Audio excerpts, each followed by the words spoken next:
Yes, just yeah, we are live now. We may start.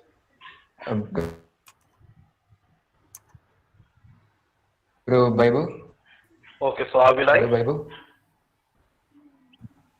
Yes, start now. Okay.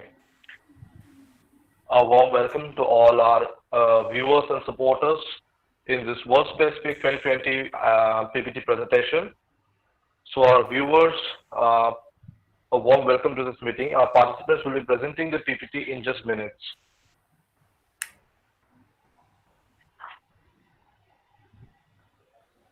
So the first participant is Febin Kirsha. Febin, your time starts now. You can start. Okay, is it live now? Yeah, we are live. You can start. Okay, sir. I'm just switching to my presentation. Your time Mm, has started. Okay, is it visible?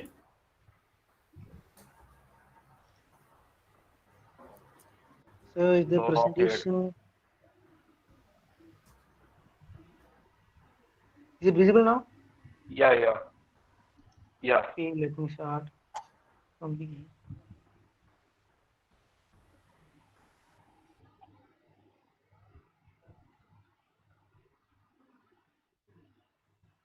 Okay, is my presentation and audio right? Yeah, start. Well, hello everybody. A warm good evening to all. I am Febin Fursad, a student of 10th standard from Vadagara in Calicut in the state of Kerala. So, as you all know, our discussion is in the largest space event on Earth, and it's satellite what allows us to remain connected and even in hard times of pandemics. And this year, we will celebrate how satellites have changed humanity with a variety of online events to appeal for space enthusiasts as well as young students, including you and me. So I just wanna go with the basic ABC of extraterrestrial life and let you know what is extraterrestrial life, the evolution on Earth based on the factors influencing of survival of life, were to set to explore out of Earth in Mars, Mercury, etc., and also out of the solar system. And researchers and theories related to this and the behavioral pattern of aliens at last, are we really alone in the universe? So it's the most confusing question which comes at the last, but it's also the most complicated. Starting, this is a quoting by Alfred Russel Wallace, and big things often have small beginnings. Um, okay, be ready to roll because we are starting the first and foremost problem. What is extraterrestrial life? So, like the Earth and civilizations and human evolution, there might be similar Earths and approximately similar evolution periods. If there are similar atmosphere and conditions on suitable planets, including liquid hydrogen or water and etc., chemical evolution have also been occurred. If that is the case, there may be life forms evolved millions of years before us and millions of years after us, and there may be life evolving even now in any corner of the universe. Some may be discussing about us in the another planet X, and some may be burning fire and inventing wheel in the another planet X, as alike we are doing, and sometimes they may reach us before us. Wait, yes, spasmodically there are evidences for genius aliens than humanity. So, nextly, the factors influencing survival of life. First one, the hydrocarbons, water, H2O, and going on methane. Secondly, the six essential elements C2, H2, N2, O2, pH, phosphorus, and sulfur S4 for survival of carbon-based life on Earth. These two are based on the Miller-Urey experiment on Oparin-Haldane theory, which proved that organic compounds came from the inorganic compounds, including the prebiotic soup or primordial soup. There are conditions still left, including habitable zone or Goldilocks zone, in accordance to its sun, with distance from its sun, which keeps liquid state water, also necessary light. Moving to the third problem, uh, where to move outside the Earth. Firstly, inside our solar system, there are many habitable spheres, including Mercury, Venus, Mars, Jupiter, Europa of Jupiter, Enceladus, and Titan of Saturn. These all have their defects also. For example, talking about the small sphere with big hopes, Mercury, that has dense atmosphere which we can't live there. Venus high temperature, you might have heard of it, and the Mars high CO2, which is 95% CO2 in the total atmosphere, which all comes them out of the list. In recent studies, if someone asks you where to immediately go and land spacecraft, you should answer that is the Saturn small moon Titan. And Titan is something which is the most simplest, sometimes called as the Earth's other version to its atmosphere and tropospheric conditions. And there are planetary, potentially habitable exoplanets outside the solar system. Yes, you might have heard of the Kepler 186f, Kepler 452b, and 7 TRAPPIST series of Earth-like spheres. Nextly, the search for extraterrestrial intelligence. SETI is of two ways. First, way of discovering an extraterrestrial civilization might to detect artificial radio emissions from a location outside of the solar system. Secondly, the classic paper Giuseppe Cocconi and Philip Morrison entitled in 1959, Searching for Interstellar Communication, is more often regarded as the start of modern SETI and the SETI Institute. SETI Institute consists of Carl Sagan, Wolfie Wishniak, and many more eminent scientists who worked in SETI Institute. This SETI Institute made big changes including WOW, Signal, Project OSMA, Arecibo Observatory and Arecibo Message, which are the milestones of SETI Institute. Okay, the fourth problem, impact of how will they respond to us when they see us. Friendly, that is 3 points. Friendly. First one, intervention only to avoid catastrophe. Second one, advice and action with consent to develop us to their level or sometimes develop them to our level. Possible corrective action. But hell, hostile also. Yeah, Hawking had always believed that they are dangerous, that they destroy whole world, barbarous behavior, and didn't support extraterrestrial contact. Let us hope for the good to come and go. Traveling to the Drake equation, estimated by SETI scientist Franz Drake in 1961, when doing the OSMA project. We human believe that this is the most incomprehensible theory we think we know about. But it's just what Drake did was he just connected all the queries related to the space and extraterrestrial research and made a here, number of technologically advanced civilizations in the Milky Way galaxy is equal to Rx, Fp, Ne, Fe, Fi, Fc, and the last one L.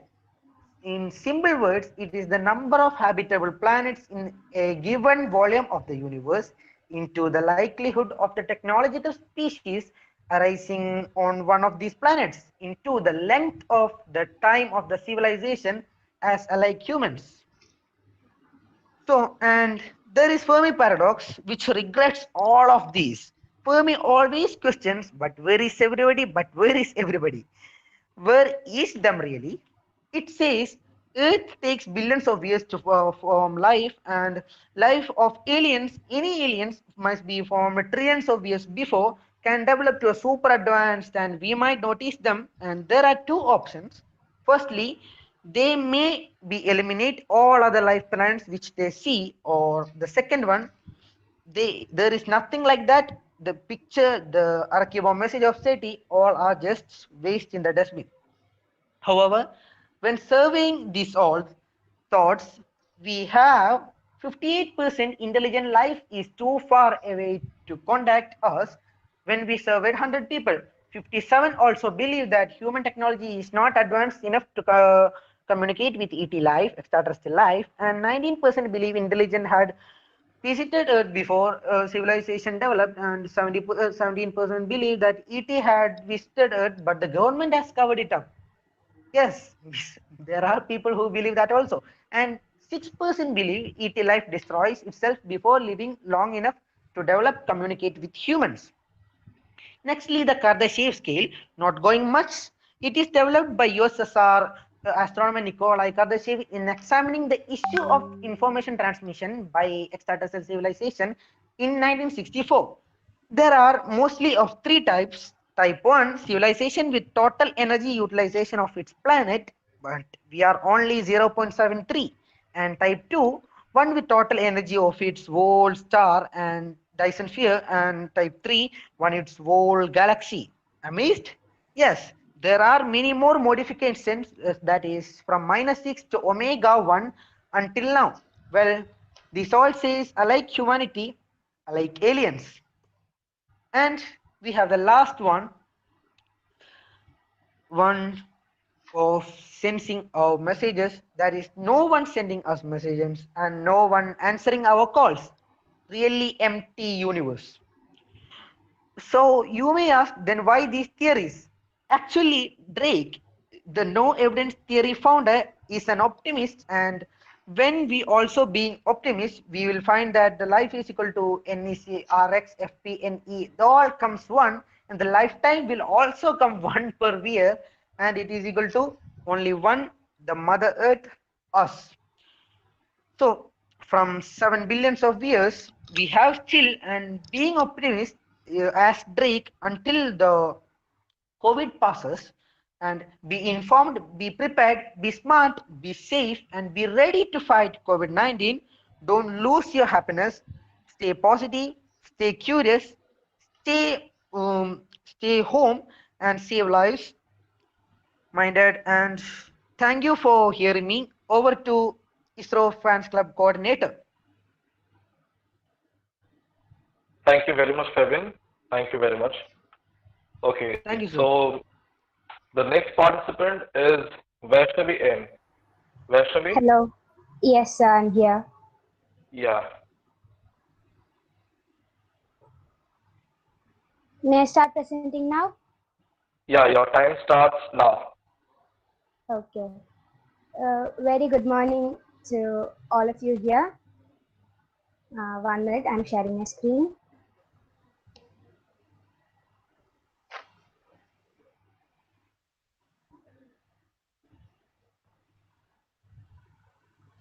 Okay, is the screen visible, sir? Yeah, absolutely. Carry on. Hello?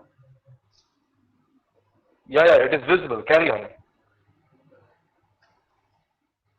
Okay. Anywhere in okay. Good afternoon. So I'm a final year undergraduate student studying physics, and I'm from Tamil Nadu. Today I'm going to present on the topic cosmogony. Yes, so cosmogony is the study of creation. It's concerned with the creation and origin of basically everything, be it politics, religion, or the society setup. It concerns everything. But today we are going to see about how cosmogony is related to astronomy, and how it talks about the origin of universe and its components like the stars and planets. Aristotle, quoting Aristotle here, wisdom deals with cause and origin. So once we know where we came from, what the origin of us, we'll know what's ahead of us. So let's see what cosmogony brings in and why we need to study it. We have cosmology already, right? To study the universe. Why do we need cosmology, a different branch, a different discipline of science to observable form universe? Whereas cosmogony tells us how the universe has been in the past, how it came into existence in the first place, how it advanced over time, and how it reached the current state now.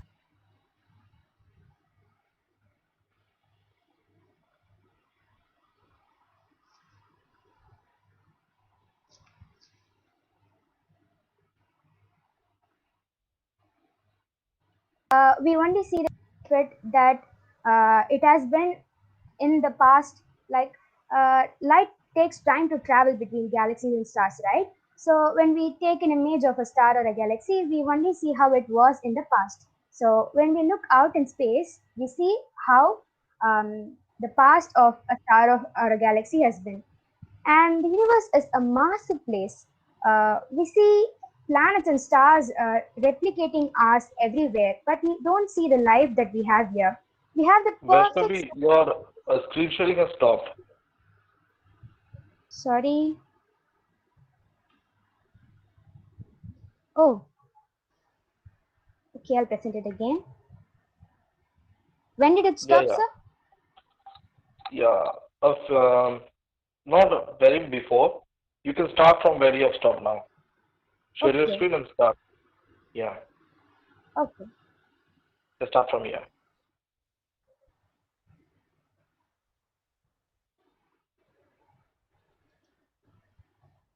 So when we look out in space, we look back in time, and why we need to look back in time is that we have everything handed on a silver platter to us. We have the perfect temperature, perfect atmosphere, perfect gravity. If only the gravity had been a bit stronger, or if only the atmosphere had been a bit thinner, we wouldn't be having the same life we have now, or even the ease of life we have now. So, to understand why we have all that the way we have to study how it all came together in the first place. And not the origin of universe, but the origin of solar system and its component is what concerns us most. But to study uh, the components, we have to study the origin of universe itself, and we already have a lot of theories suggesting the possible formations of the universe. I put together some of the most common theories and the explanations, which I'll be telling now. The first is the Big Bang, which is the widely accepted origin theory. This theory suggests that everything came from a single point which was highly dense and was of high temperature, something similar to a black hole. It At some point it exploded, and from it came energies and mass and the fundamental forces that holds together the universe now. It all came out in an explosion, and after that it all cooled down, and one by one the gravity and then the strong nuclear force and the electromagnetic and weak nuclear force in the same order broke away during each epoch, and the strings and the quarks and the atoms and molecules and the planets and stars that we observe now one by one formed. So Big Bang suggests that. It also says that the universe is constantly expanding, and if that was to be true, it will at some point, not now, not tomorrow, but in millions and millions of years, it might face a big rip in which the expansion might have stretched to that extent where even the subatomic particles and the space-time, the fabric of space-time itself might tear apart. So, but also the Big Bang gives us explanation for the cosmic radiation background, CMBR, we have in the universe. The next theory is the Big Crunch theory. This suggests that the universe, the galaxies we observe now, might at some point clash into one another and might uh, all implode into a singularity. And many theorists suggest that it could happen anywhere between 2.8 and to 22 billion years from now. Whereas the steady state model is not the most accepted one, but it is also somehow significant. It states that the universe has always been the same, and the density of the universe stays constant as it expands. And but the Big Bang theory suggests the opposite.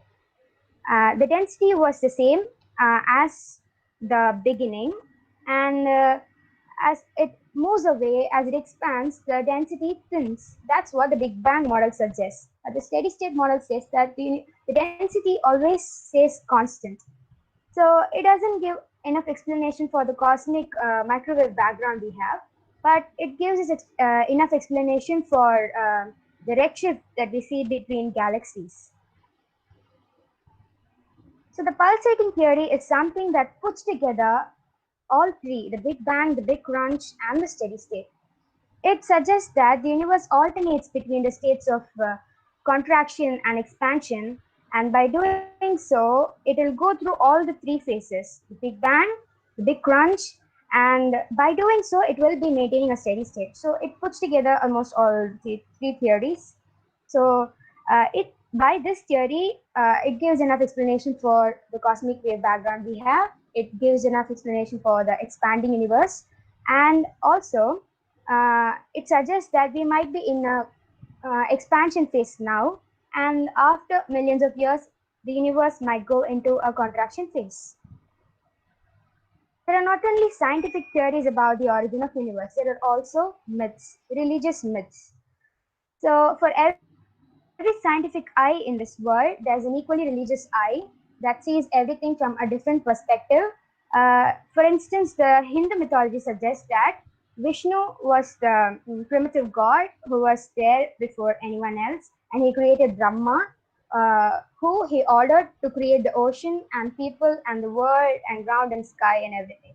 So here are two myths that seemed interesting to me, and I thought I'd share them with you. So the Norse creation myth suggests that there were first fundamental elements, the fire and ice, which when met created an unending bed of water from which the giant Ymir was born. He was an asexual who was capable of giving birth to many such giants. And then came another person from ice called Bor, who gave birth to three sons. The three sons later killed this giant because he would reproduce asexually, and he would soon overpopulate the universe. So they killed this man and created the earth from his skull, and the lakes and trees from his blood and hair. So the Norse creation myth suggests that. And Egyptian creation myth says that first there was nothing but darkness and chaotic waters called Nan. They were initially gods, and from the darkness and waters, a man called Autumn created himself. And to shoo away his loneliness, he created a god and goddess. The goddess and god created children, and those children were the dry land and the sky we have today. So these are the myths we have. So why do we have to choose science over myths? Because we have evidence. Science gives us solid evidence about the origin of the universe, the current states, and everything. We spend millions and millions of dollars and rupees to send satellites and science missions to know how it all came together and how it holds together. So, for people who ask why we have to spend so much on space missions when we have so much to attend to here on Earth, I'd say we have GPS, we have internet today because we send satellites to space. All the advancement come because we choose to spend so much on space. If we don't choose space, we won't have any development. So it's always science over myth. So one such mission that gave a lot of evidence about evidence and knowledge about the solar system is the Genesis mission that was done by NASA. Vaishnavi, Yes, please sir. wait.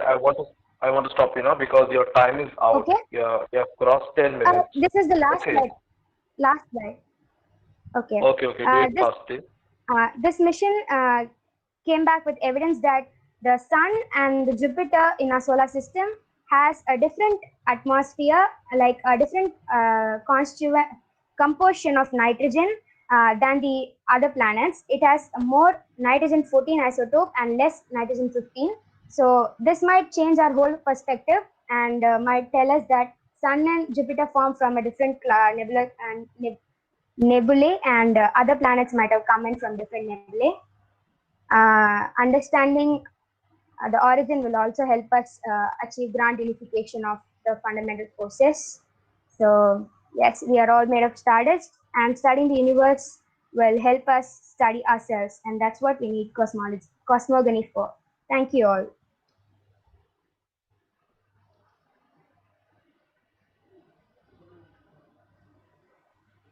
Okay, thank you, Vaishnavi.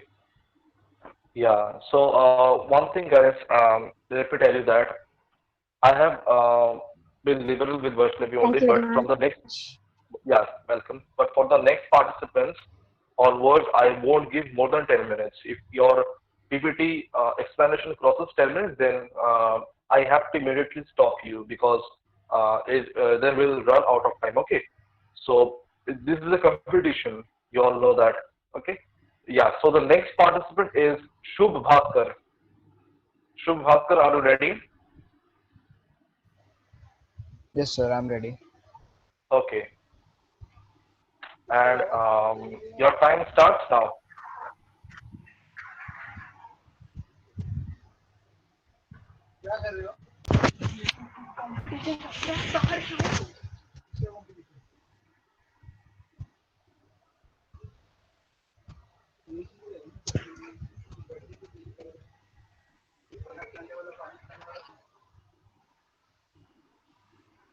A really good afternoon to all. Am I audible, sir? Yeah, yeah. Carry on. Okay. A really good afternoon to all. My name is Shubh Bhaskar, and today I will be your host this afternoon for this presentation. So, without making a really boring introduction speech, I would like to bring your attention to my title slide, which says the topic of my presentation today, which is astrophysics. So, without applying any technical definitions, let's just think for a second what this actually means. We can divide the word into two parts, which would include astro and physics. By the word astro, the first thing that comes to our mind is simply space. This means that when we say the word astro, then we are including all the entities in space, which are stars, black holes, neutron stars, planets, etc. Coming to the second word, which we all are aware of, physics. Physics is actually the field of study in which we are concerned with the matter and its motion, basically. So now when we have understood the terms astro and physics, I'm sure that we can relate to the actual word astrophysics. Let me put up a concrete definition in front of you all. Here, the science and study of the processes in the cosmos like birth and death of stars and other celestial body is called astrophysics, and it includes the use of laws of motion and chemistry to study such phenomena. Well, that's really simple to understand, but to be honest, the field is not that easy. So let's have a look over the fact to just give a glimpse of how big our universe actually is. The universe has a diameter of approximately 90 billion light years. Well, first, before understanding this, let's think what a light year is. If you don't know, the speed of light, the exact speed of light is 299,792,458 meter per second. With this speed, when light travels for one whole year, then the distance covered by light is called 1 light year, which includes 9.4 trillion kilometers or 5.1 trillion miles. So now imagine that 1 light year is this big and the universe has a diameter of 90 billion light years. That's impressive. So now it's time to move for us to move to the most intrusive part of the presentation. Here I will be making all of you aware of the scientists who have made the most significant contributions in the field of astrophysics. First we have the great scientist and astronomer Galileo Galilei.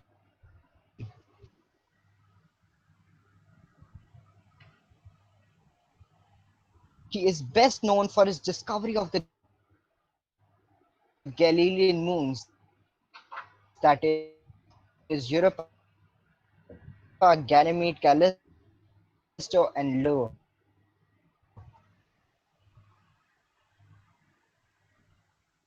which are also the biggest moons of Jupiter.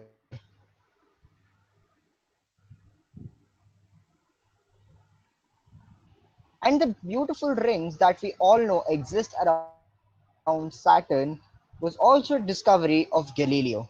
Galileo also made, and his best works also includes his work, his study of motion theory, which stated that the sun, moon, and all the bodies that we see, the earth, and all the bodies that revolve around the sun. After that, most famous and well-known scientist Isaac Newton discovered gravity. Isaac Newton, in his book Mathematical Principles of Natural Philosophy, gave on which most of the modern day astrophysics formulates, and those were the laws of motion, also known as Newton's laws of motion. These three laws of motion had played a great role in formulating modern day physics, as I said. And another important thing that Newton had done was the universal law of gravitation, which stated that when two bodies are at a distance, supposedly r, then the the force of gravitation between the two bodies is directly proportional to their mass and is inversely proportional to the distance between them. To the distance between them. Now, some other works of Newton includes formulation of foundation of classical mechanics and also derivation of Kepler's law of planetary motion. Isaac Newton, as we here see, was the very first astrophysicist in the history as well. But now, one thing that Newton had left us with was gravitation, with the concept of gravitation. Newton, as I told you, told us that the force of gravitation between two bodies is directly proportional to their mass and inversely proportional to their distance. But Newton told us why. Why does this all happen the way it does? Why does it have to happen only this way? Well, the answer was given by Albert Einstein 228 years later, which we will now understand.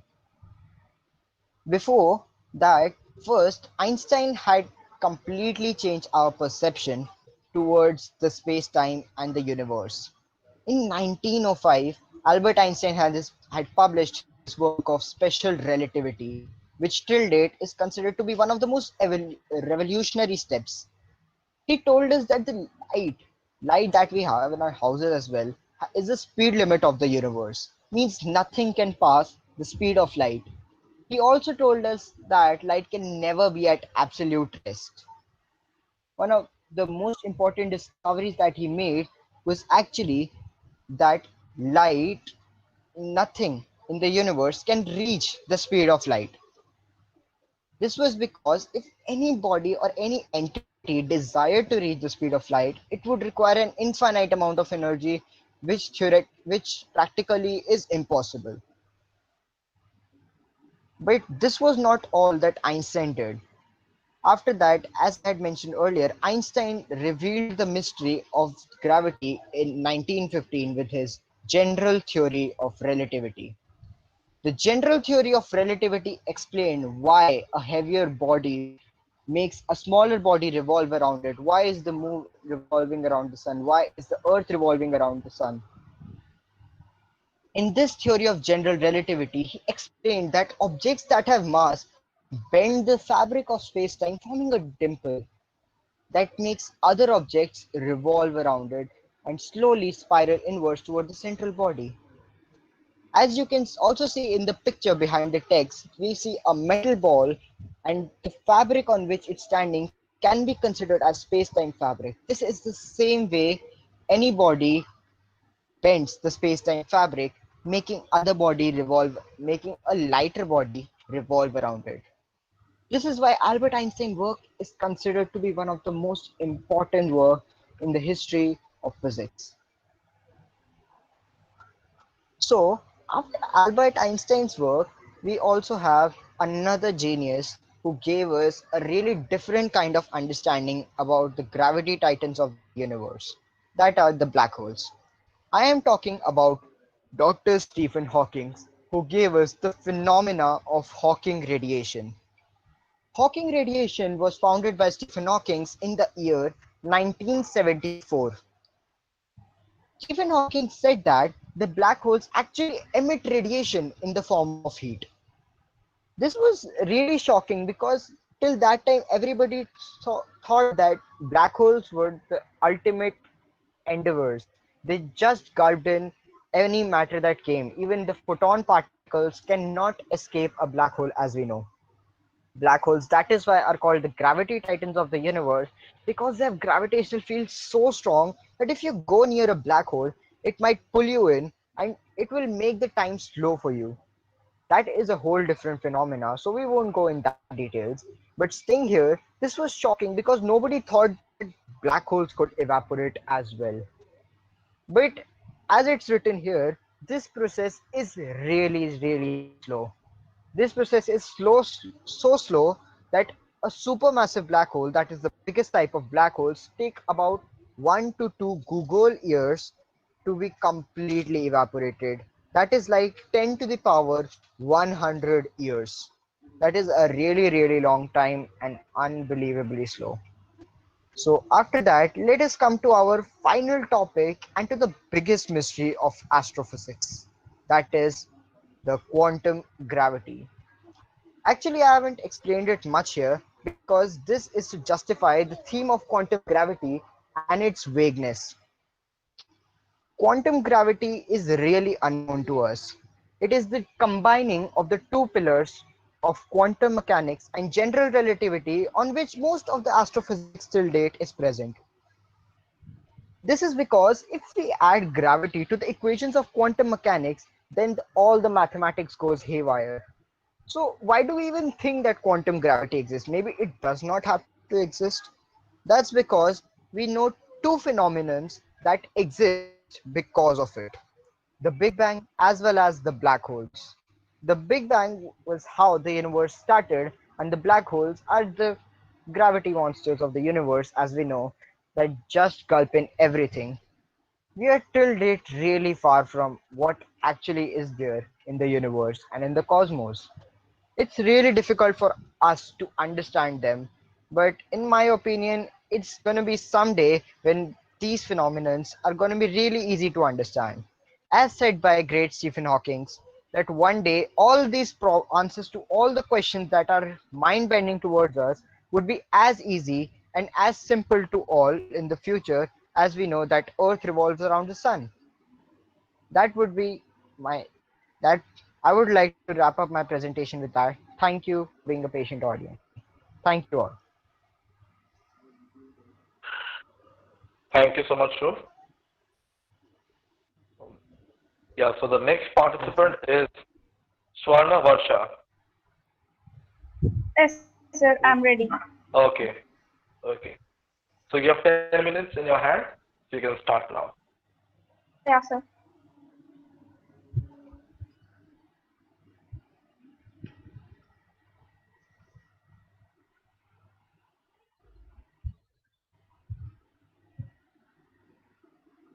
Good evening, everyone. I'm Swarnavarsha here to deliver a presentation about cosmology.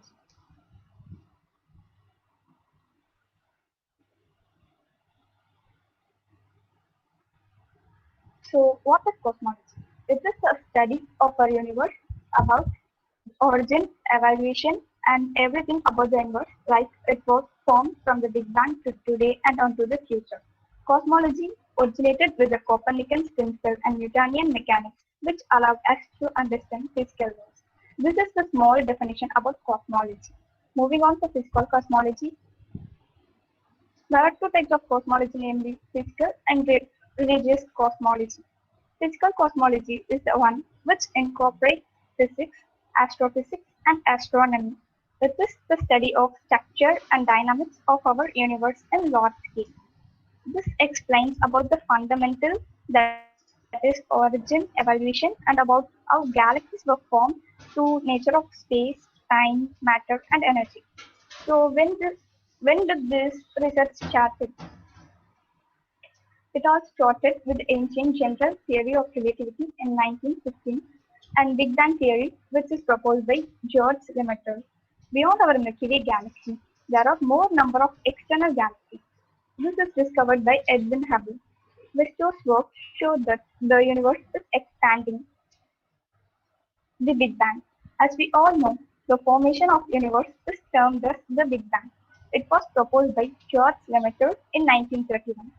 13.8 billion years ago, the universe was born from a hot, dense spark.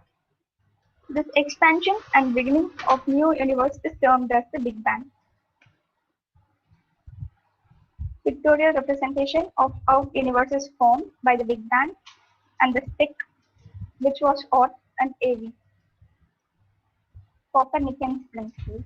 The Copernican principle states that Earth is not the center.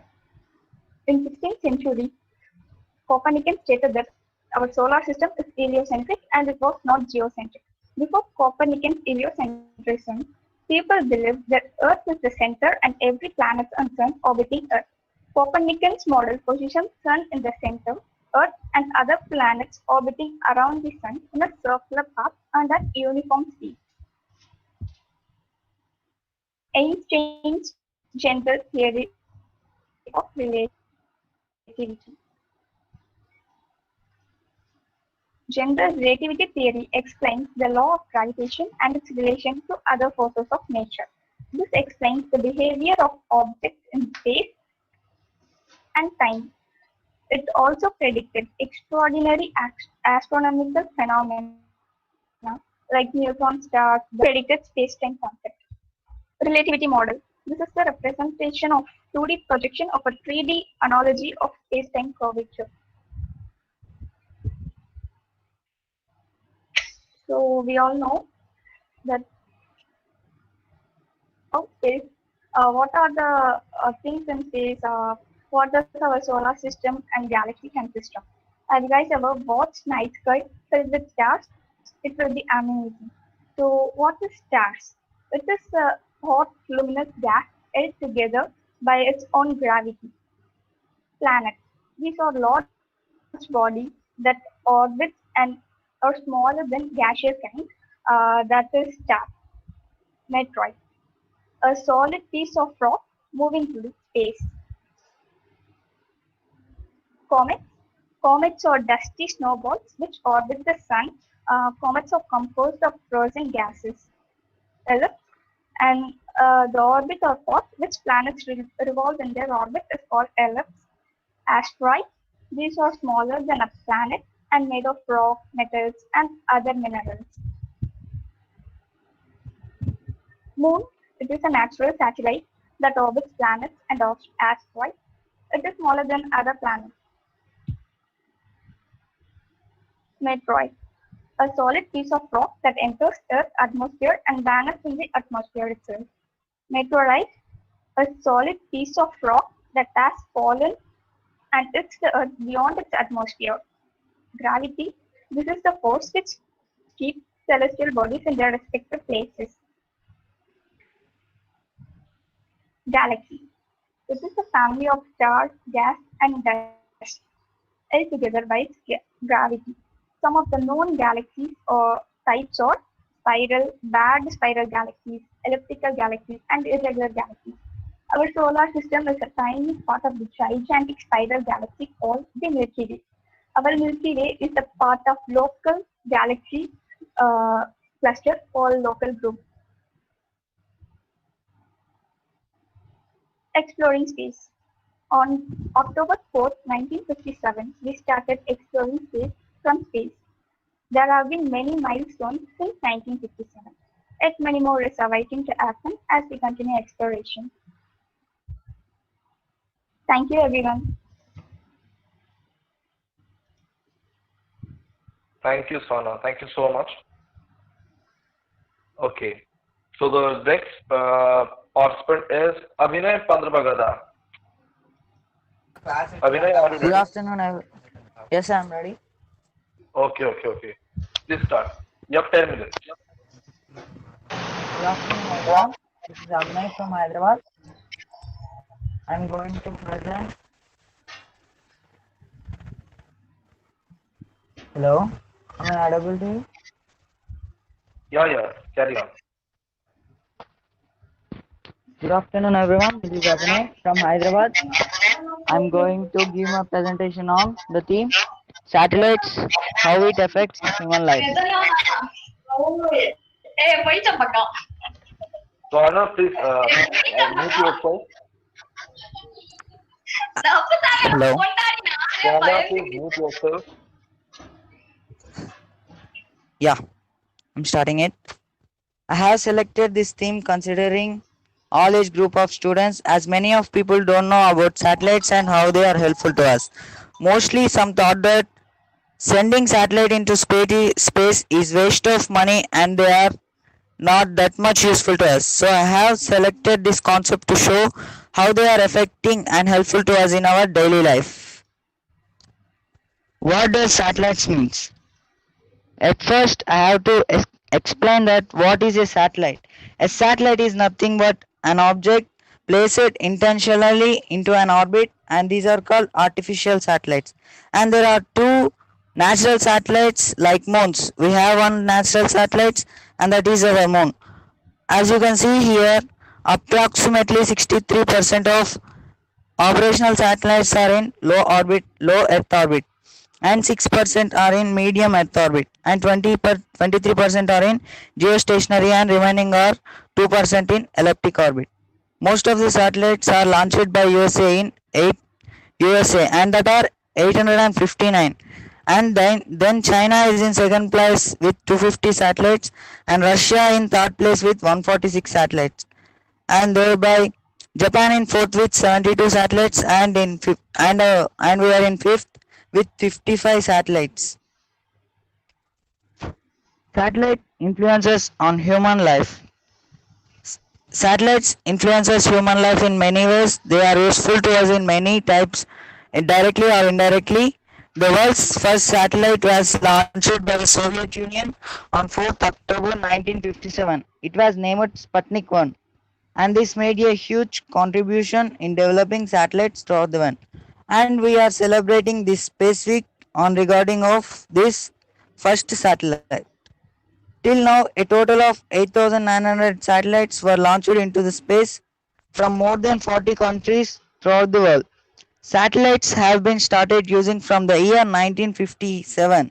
They are used in many ways such as television, telephones, navigation, business and finance, weather, climate and environment, land stewardship, space science. How satellites useful for space exploration? Satellite space exploration helps us to understand fundamental questions about our place in the universe and the history of our solar system. We can see and know about the planets which are very much away from us and our solar system. As we have found many new things and objects in space by the help of satellites, and nowadays we have also found natural biogas, phosphine gas on Venus with the help of these satellites. Satellites used in day-to-day life. We use satellites. Satellites contributes more in our daily life. They are used in many ways, such as television. The main entertainment factor on this earth is television, and this television runs with the help of satellites. Without satellites, all the television communicate will collapse. And the second most usable point is telephones.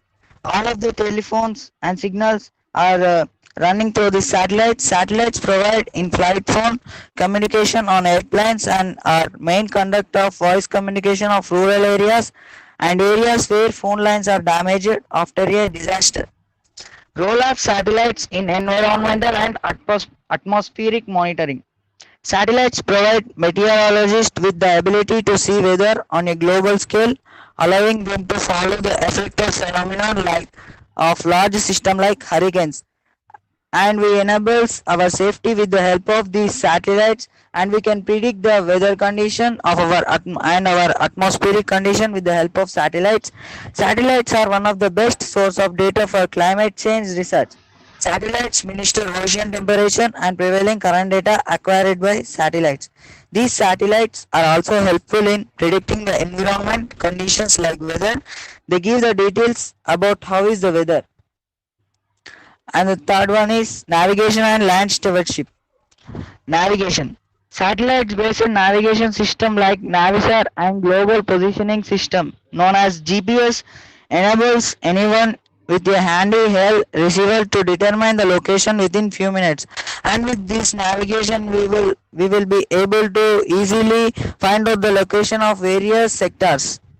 GPS locators are increasingly included in cars direction service and allow cars to share service like Zipcar to locate their cars. GPS bases systems are used by civilians and military for navigation and land, sea and air. And land stewardship. Land stewardship is nothing but tracing the natural resources on earth like water. Satellites can detect underground water and mineral sources, and they monitor the transfer of nutrients and contaminants from land into waterways. By this, we will be able to find out the correct location of natural resources, and we can also build many factories in the such locations, and this helps businessmen a lot. Satellites role in business finance and development. Communication satellites have the ability to rapidly communicate between a number of widely disparate locations.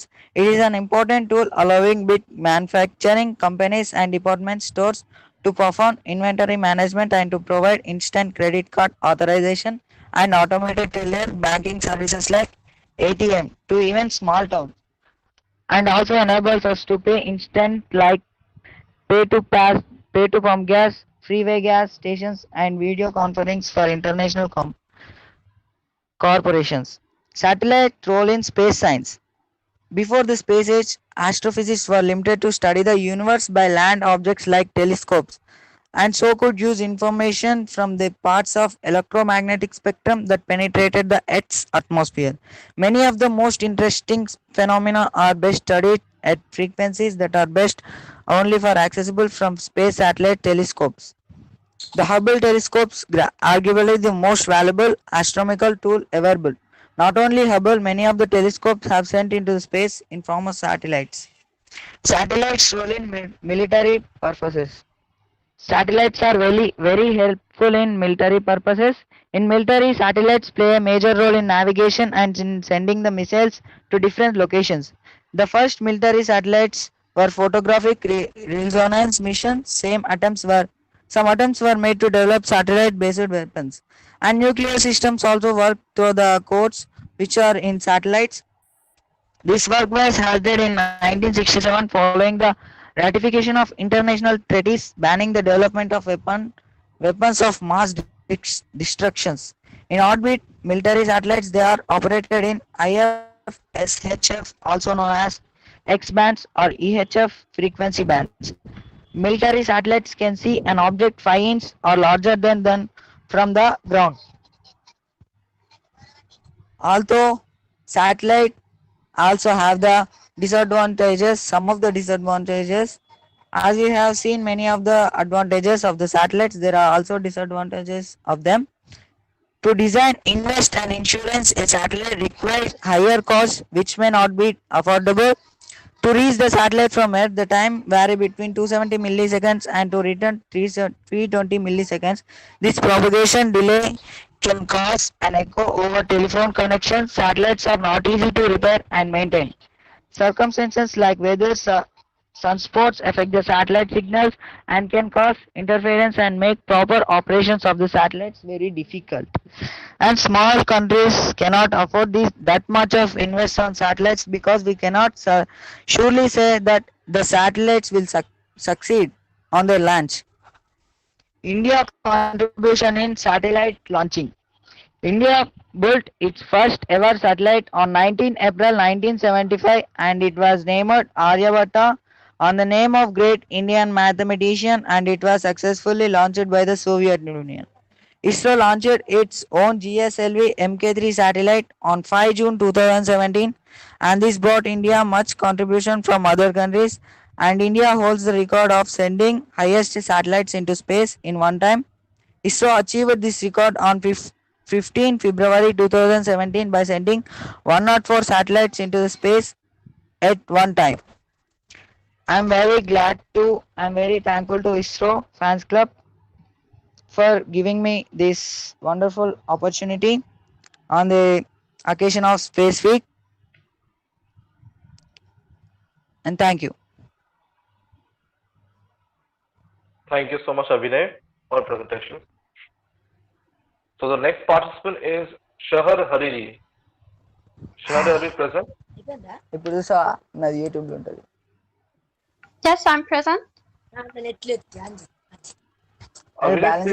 mute yourself. Abhinay, please mute yourself. Yeah, thank you. Yeah, Shahar, you can start. Yes. You have 10 minutes in hand. Yeah.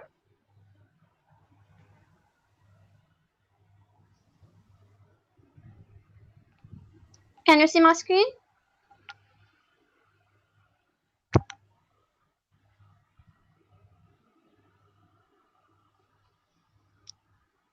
Can you see my screen? Yeah. Yeah, start. All right. So, good morning, ladies and gentlemen. I'm Sahar Hariri.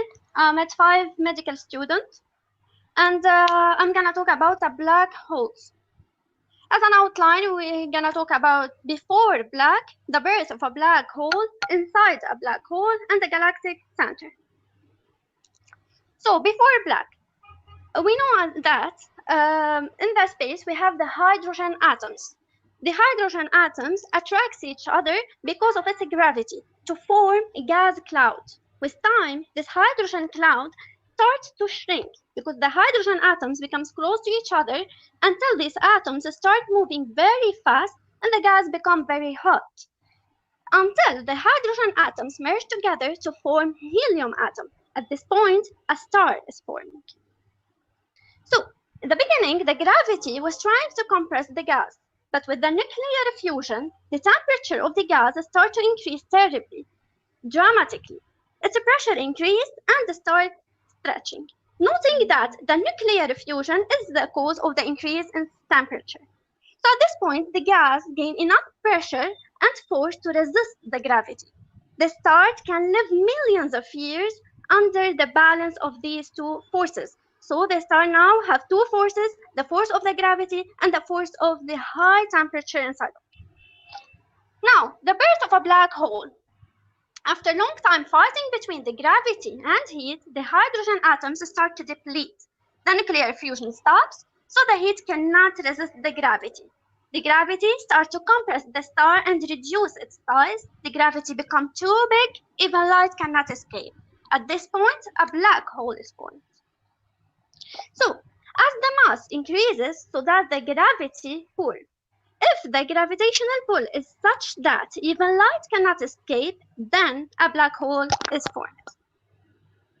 But why? The mass of the star doesn't change, but the size of the star shrinks. The gravity between two objects depends on the distance between them. The closer they are, the more the gravity and vice versa. But the distance between them is measured from the center of gravity of the first to the center of gravity of the second object, not from surface to surface. When a planet approaches a black hole, the gravity starts to increase dramatically because the distance between the center of gravity of each other is smaller than the original distance between a star and a planet. So, what happens if a person not in a black hole? So, when you fall inside a black hole, you reach a point called event horizon. It's a notional boundary around a black hole beyond which no light or other radiation can escape, a point of no return. Your feet are closer to the center of the black hole than your head. The gravity becomes tremendous, and your body cannot resist, so starts to elongate, then breaks into two, then each part is split into two until you become only molecules. The molecules is formed of atoms linked by bonds. Also, these bonds cannot resist the gravity, so each atom becomes alone, the nitrogen, the carbon, the oxygen, and etc. At this point, the time and the space also elongate and deformed. This phenomenon is called spaghettification.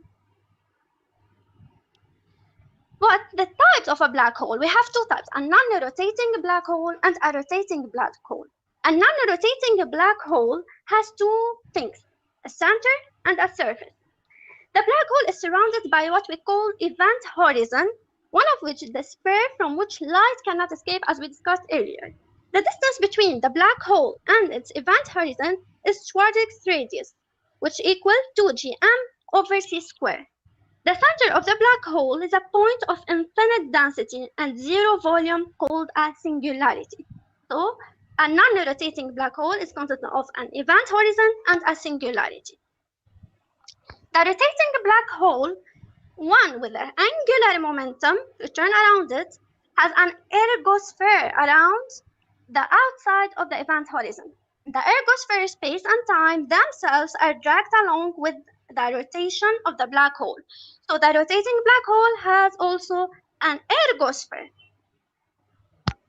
Now, as we discussed, so that star starts to compress, starts to shrink, its volume is reduced to become a black hole. But They found that there is a massive black hole that has a high volume, but how? So as the star approaches the center of galaxy, its speed increases tremendously, and as if stars orbit around something. So, a body of a huge mass with a strong gravity, a supermassive black hole is the largest type of a black hole, with a mass on the order of millions to billions of times the mass of the Sun. They found at least one in the center of each galaxy. Even our Milky Way galaxy has one of its centers. But how? These stars are 4 million times the size of our star, the Sun. There is many theories to explain these findings, one of which they have a role in the formation of galaxies.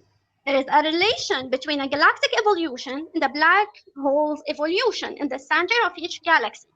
With every increase in the size of the galaxy, the size of the black hole inside it increases.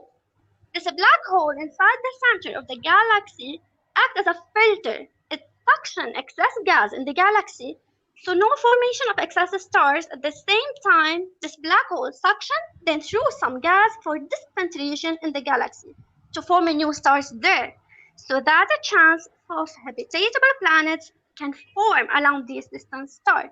So not every black hole can do something better. At the end, a quote for Carl Sagan: "The surface of the Earth is the shore of the cosmic ocean." Because of this pandemic, I will say stay safe, stay home, and live like a legend. Thank you, guys. Thank you so much, Shahar. So, guys, one thing, according to the list, the next name is of Marwa Sajjan. But Marwa, I would request you to spare some time because I want to give your time to Navolin, okay, because he has an online class. So, could you spare your time, please? Sure, sir. Okay, okay. Thank you so much, Thank you so much, Marwa. So, Navolin Karmaka, you can carry on. Okay, sir.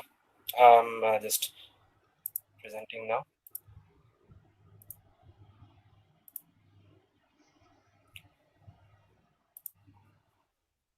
Okay.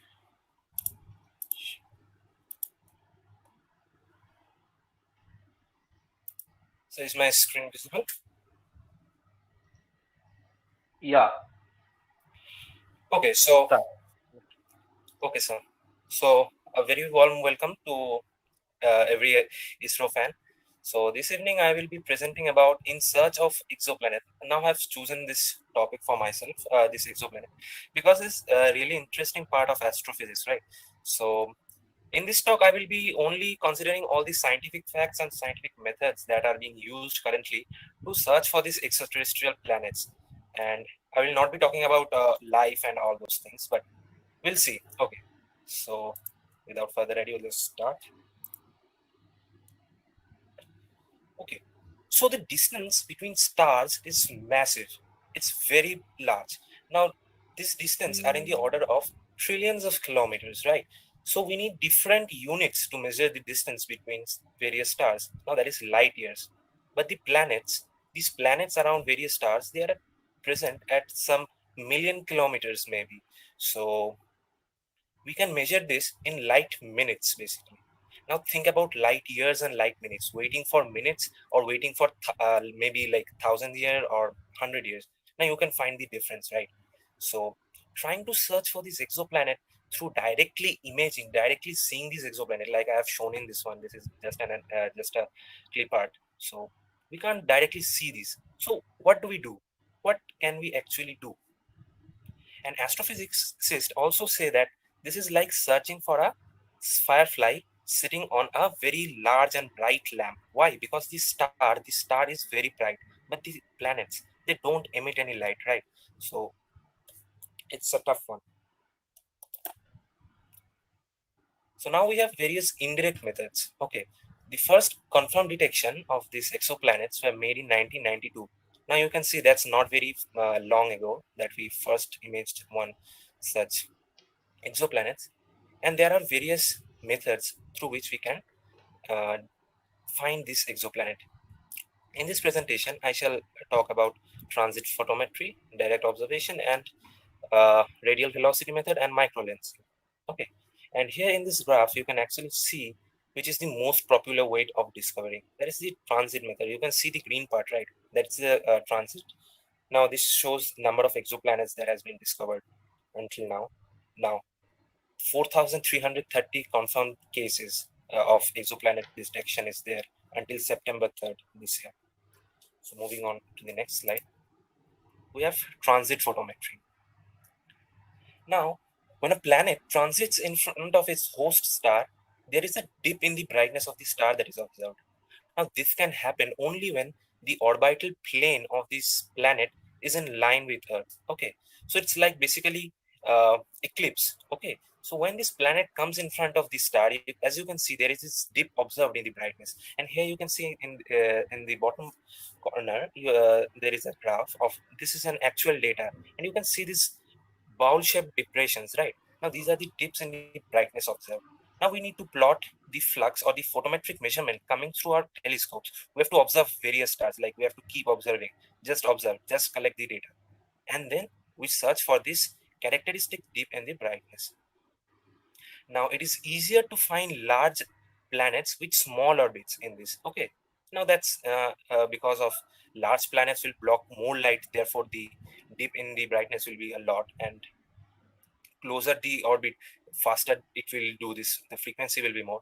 From the frequency and the depth of the dip, we can actually do the math and get various orbital parameters of the planet. Moving on to the next one, we have direct imaging. Now, as I said before, direct imaging is really tough. Only a handful of planets have been discovered by this method and have been directly imaged. You can see a few examples. On the top right corner, you can see there is this image of Earth and there is this pixelated image. Now, imaging Earth from thousands of, maybe hundreds or tens of light years away, Earth would appear just a blob of pixels, only 9 pixels. Earth will take up only 9 pixels on the telescopes. With the powerful telescopes, you will just get 9 pixels. Now that is really tough. And we are not going to see Earth-like planets, but we are going to see maybe large planets. Like in the bottom corner, you can see a red glowing planet. Now that is a Jupiter-sized planet, and that is glowing because it's just newly formed. But searching for habitable planet like this, it's really tough. Next, we have gravitational microlensing. Now, what can bend light? A lens can bend light. What else can bend light? Gravity. Gravity, Einstein proved, can bend light. Now, what happens here is not black holes and stuff like that, but a simple star passing in front of a background star will cause a distortion or a magnification, as we can say, of the background star. Okay. Now, if there happens to be an exoplanet present around the star, there will be these spikes in the magnification. Now, as you can see here, I've put forward real data from our telescope that you can see. Now you can see these two spikes over here, right? Now this confirms that there are two exoplanets present around this. So why am I talking about all this? These are indirect methods. Like, see, we cannot see here, right? We cannot see here, but we can feel the wind. We can feel air pressure, right? So this is like that. We cannot actually see the exoplanets, but we can feel, we can understand that it is there by studying various other phenomena. Okay. Next is the radial velocity method. Now, this is also a very popular method that is being employed to understand exoplanets, and India has also discovered one exoplanet through this method. Now, what happens in the radial velocity method? The radial velocity method relies on the fact that the star does not stay in one place while the planet orbits it. Now, we have all learned in our physics classes that there is a center of mass of every system, right? Now, there is also a center of mass of the star and the planet. The star appears to move around the center of mass, and as you can see in the image that the GIF that I've put. Now, what happens when the star moves in one place? Like when the star revolves around this arbitrary point. Now, this arbitrary point is called barycenter, as you can see over here. Now, this wobbling of the star causes spectral lines coming from the star to shift periodically. This shift is called the blue shift and the red shift. This happens because there is this frequency of light coming from the star. It gets squeezed in front of it, or it gets elongated, and accordingly we get red shift or blue shift. And from these data, like if we see the spectral lines of a star moving around periodically with a certain frequency, we can understand that there is a planet present around it, an exoplanet. Now all these were all these were ways in which we can search for exoplanets. Now we have variety of exoplanets, variety of them. Some exoplanets, it rains, you know, molten iron. Molten iron rains on some exoplanets. Now there are icy cold barren exoplanets. There are super Jupiters, like planets which are like 10 times bigger than Jupiter. Now that's massive. These massive planets are there, tiny planets are there. There are all kind of planets. Planets that are so close to the star that it is being basically baked. A planet is being baked by the solar radiation, the stellar flux that is bathing the planet. Now there are various types, like two main types are there. There is terrestrial and gas giant.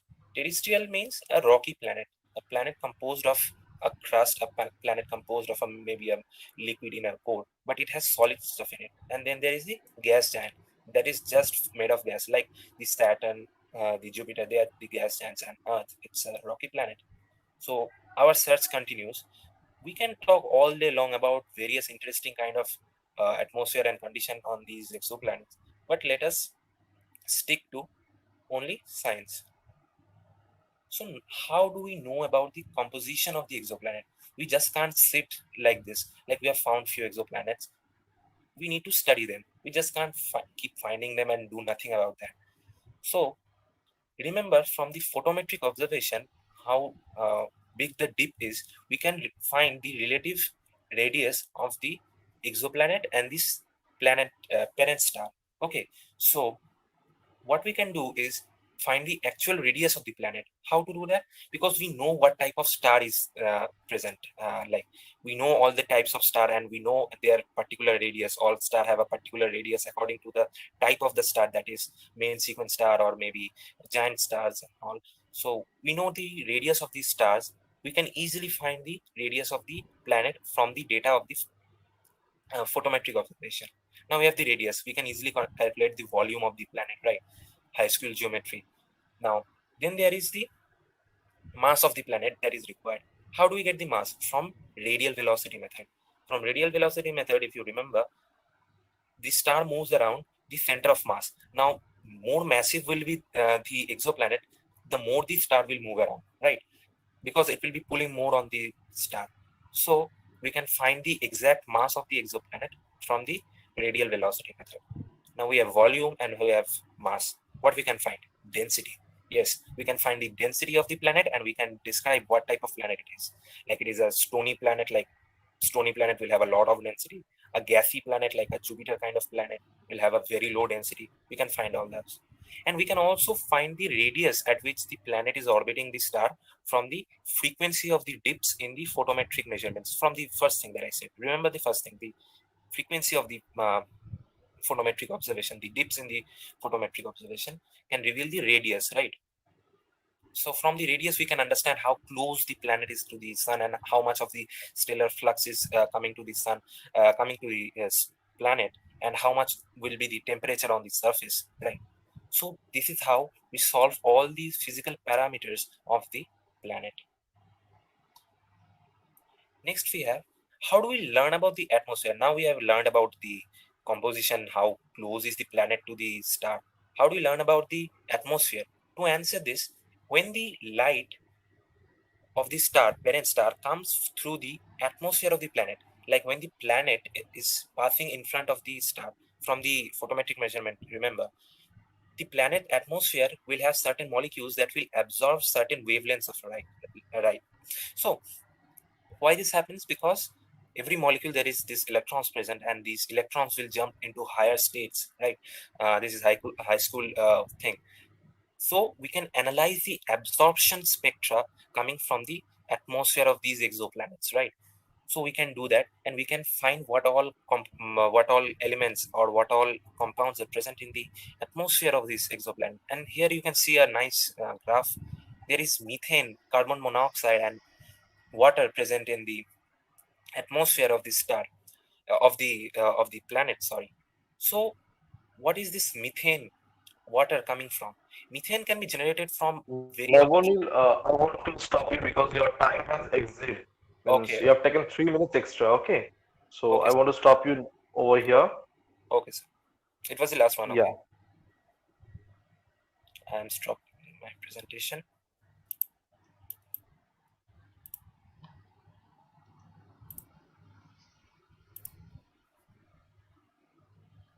Yeah. So thank you so much for your presentation, Navonil.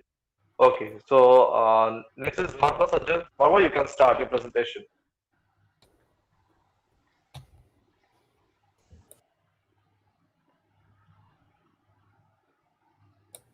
So can you hear me? Yeah, yeah. Okay, 1 second.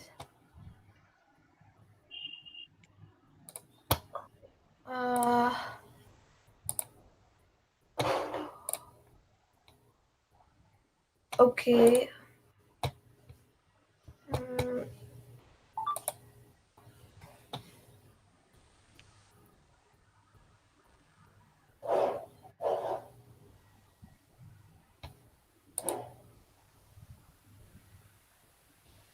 So I hope you can see my presentation. Yeah, yeah. A warm Your good screen is visible. Yeah. A warm good evening to everyone. My name is Marwa Sajid and I'm a 7th grade student of St. Thomas Residential School, Trivandrum, Kerala. And I'm going to give you a brief view on astrophysics. Introducing astrophysics. Astrophysics is a branch of science along with its two sister branches, which are astronomy and cosmology. Astronomy, cosmology, and astrophysics look very alike, don't they? But theoretically, they are really different. Astronomy includes taking measurements for positions and luminosities of celestial bodies. Marwa, Astrophysics. we can't see your slides. We can't see your slides. Okay, 1 second. Can I try again? I'll present again, sir.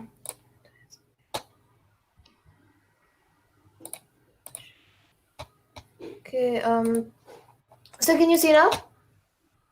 Yeah, yeah. Now it's visible. Okay, so should I start from the beginning, sir? Yeah, start from the beginning. Yeah.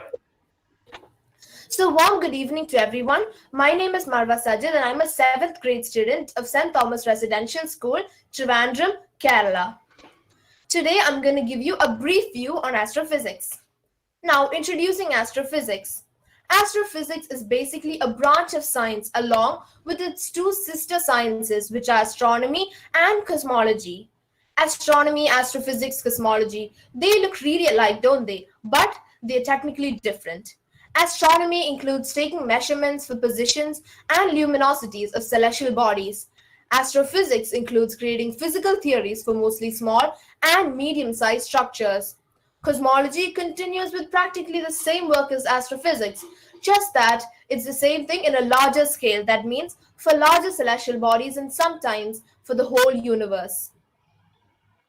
Let's look into a small story on how our ancestors laid the foundation for astrophysics. The Anaxagoras of class Romani in the 5th century BCE were the first of the pre-Socratic philosophers to live in Athens. They defined stars as fiery stones.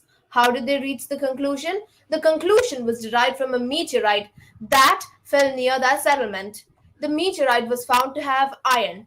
As meteorites were believed to be rocks that fall from the sun, people concluded that the sun was made up of red-hot iron, but they had no theoretical proof.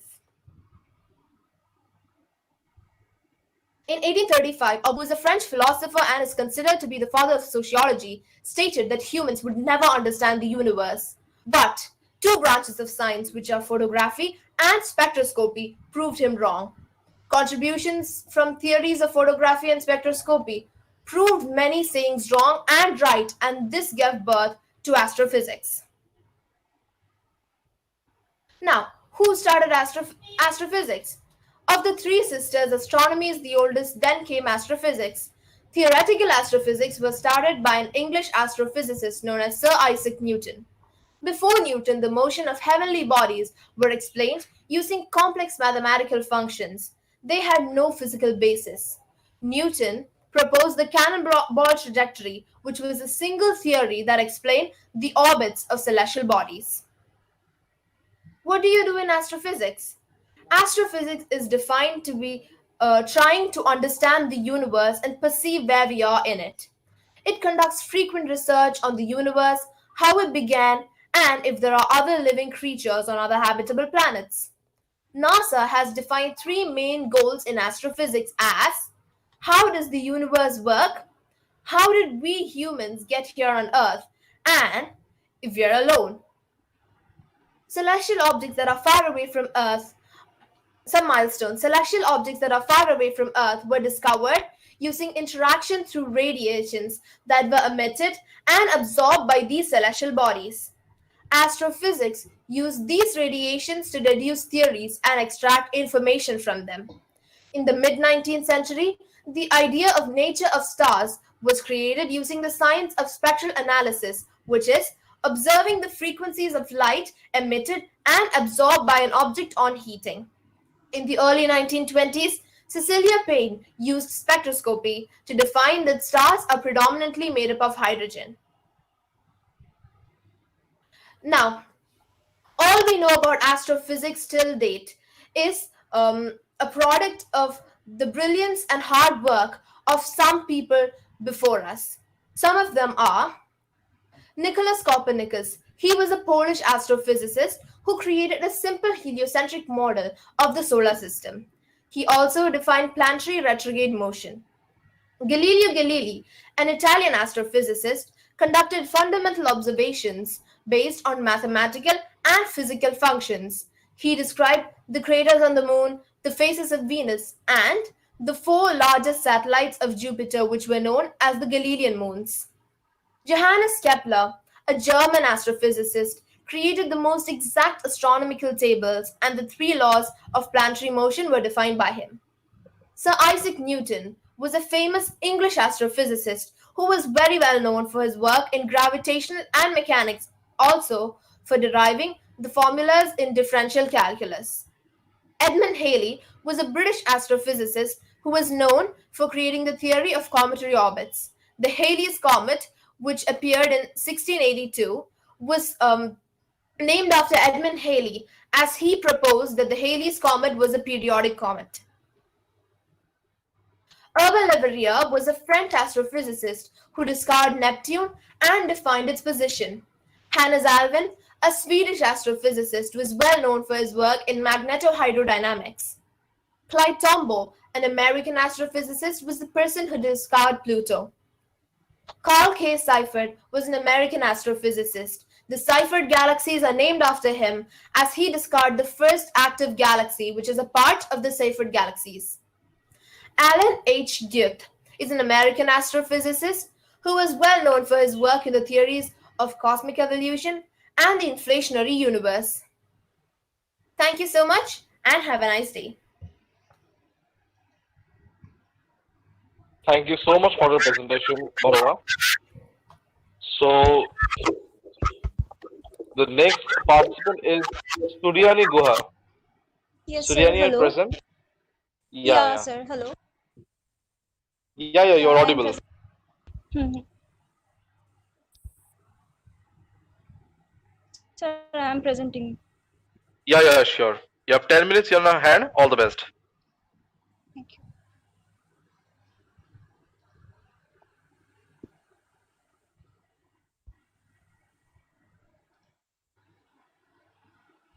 Hello.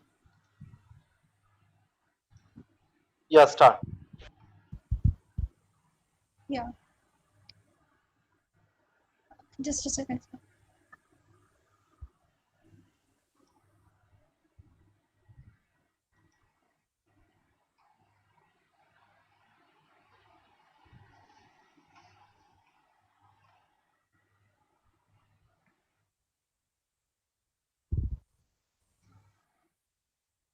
Sir, is it visible? My screen, hello? Yes, it's visible. Okay, so a very good afternoon to everyone. My name is Suryani Guha and I am from Central University of Haryana. Today I'm going to talk about detection of photometric variability and classify the southern taste targets mentioned in Nainital Cave Survey mission. It was actually the part of my dissertation project. So first of all, what is photometry? Photometry is the study of variations in the flux or the brightness of the stars.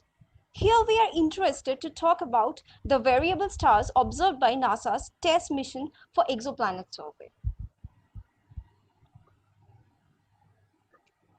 In this, the brief chalk out of my presentation, which includes overview of TESS mission, methods of extracting light curves, their Fourier analysis, detection of variability, and finally, I will discuss some important results.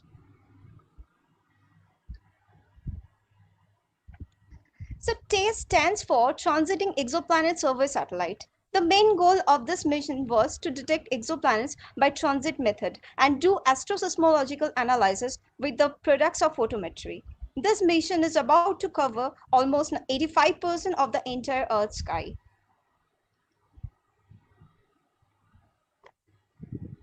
Next is the TASE sector. For the convenience of observation, TASE has divided the entire Earth sky into 39 segments, right? Which we call sectors. Each sector has a view range of 24 by 96 degrees and each one is supposed to observe for 27 days span. It is basically scheduled for working for 3 years. In its first year, it has covered southern sky. That means the southern hemisphere sky. In second year, northern sky, and in third year, it's gonna revisit the southern sky again. Here I'm gonna talk about most important product of photometry, that is the light curve. Light curve is basically the graph that shows fluctuations in brightness or the flux of stars with respect to time. Here I have also included some properties of light curve, right? It is mainly time scale photometry data and this data are processed with short cadence. This means each light curve, it contains information with 2 minutes cadence data. These files are basically in .feeds format and they have 3 header data units where we can check initial information about primary file or the raw data, light curve or process data, which gives information about simple aperture photometry and PDC ceph flux, and the aperture header. This slide actually includes the methodology I have complied to analyze the light curve. There are several data columns in main header file from which you have to extract proper column information about time, flux, quality factors, etc. There are many more different parameters. Then we have to remove the errors from raw data files in order to get clean light curve without any outliers. After that, we must convert the light curve, the flux into magnitude scale for our convenience of analysis. And finally, we have to plot the data.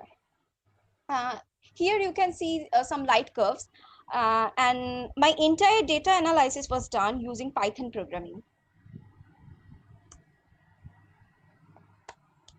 Here I have included a short account of Fourier analysis which is done over light curve data. Actually, light curve gives the information about the change in flux, but when we are interested in the period or frequency of the variability, phase change and other important parameters, we must go for the Fourier analysis. It also gave us information about signal to noise ratio so that we can pick the principal frequency among the broad range of frequency spectra. You can see there are many more frequencies, but we have to get the particular frequency or the principal frequency.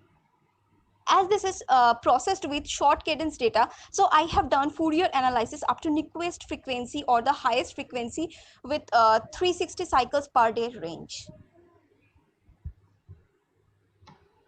Till now, I was discussing about the methodology of the data analysis with light curve products. Now here I'm going to talk about the targets, that is the variable stars. These are basically those stars whose changes their brightness or intensity with respect to time. There are two kinds of stars. The first one is the intrinsic one, like eruptive or pulsating stars. And the next one is the intrinsic one, which includes eclipsing and rotating stars.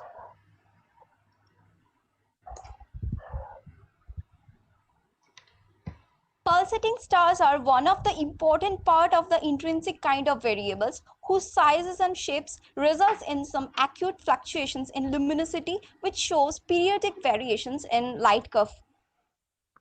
Here I'm actually interested to identify three main categories of the pulsating stars. There are many more, but I'm actually interested in main three categories. And they are Gamma Dorada stars that pulsates with a period 0.3 to 3 cycles per day. Next one is the Delta Scuti type, which ranges from 5 to 50 cycles per day. And finally, it is the hybrid stars, which has both rotational frequencies and pulsating frequencies.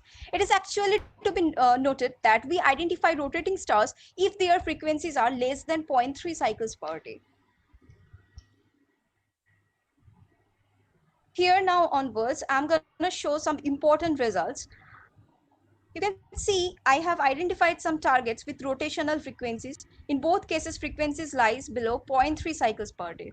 The first target is HD 5737 and the next one is target HD 15144. Both are the test targets.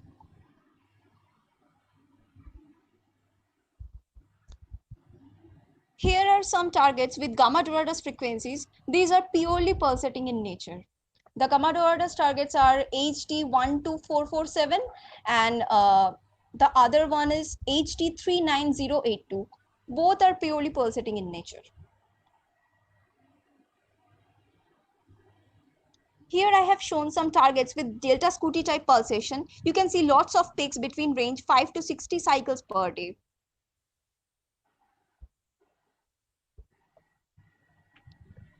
Here I have included the essence of transit method to identify eclipsing binary 2 in light curve of target HD 56350 and second there are some primary dips and secondary dips you can show and these are actually two eclipsing binary and you can see the primary dips and secondary dips which are because of the I have identified with the help of transit method. Finally, we have reached at the shore of the end of my talk. For conclusion, I'm gonna just say, using this entire process, I have detected pulsation in about 30 stars and the calculated frequencies, amplitude, signal to noise ratio, everything are more precise because STACE has space-based observational facility. So we can easily overcome the noise in signal caused by the Earth's atmosphere. Lastly, I will say, we also can do more interesting astroseismological data analysis with this data. Thank you so much for your kind attention. Thank you so much, Suryani. Thank you so much for presentation.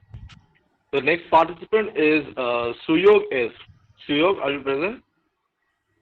Yes, sir, I'm ready. Okay. Start your presentation, please.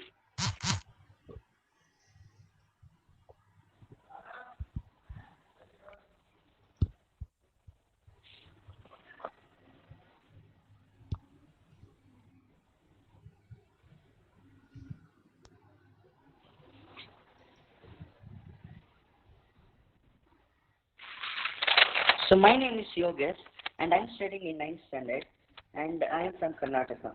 My topic is removal of space service and my main theme is, my presentation is all about helping the common people. If we launch the satellites, space service will be created naturally.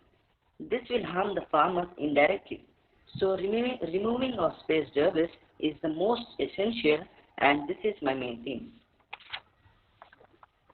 So our Earth is the most beautiful vessel consisting of both flora and fauna organisms. It consists of both biotic and abiotic things. As it is clean inside, we should preserve the same outside.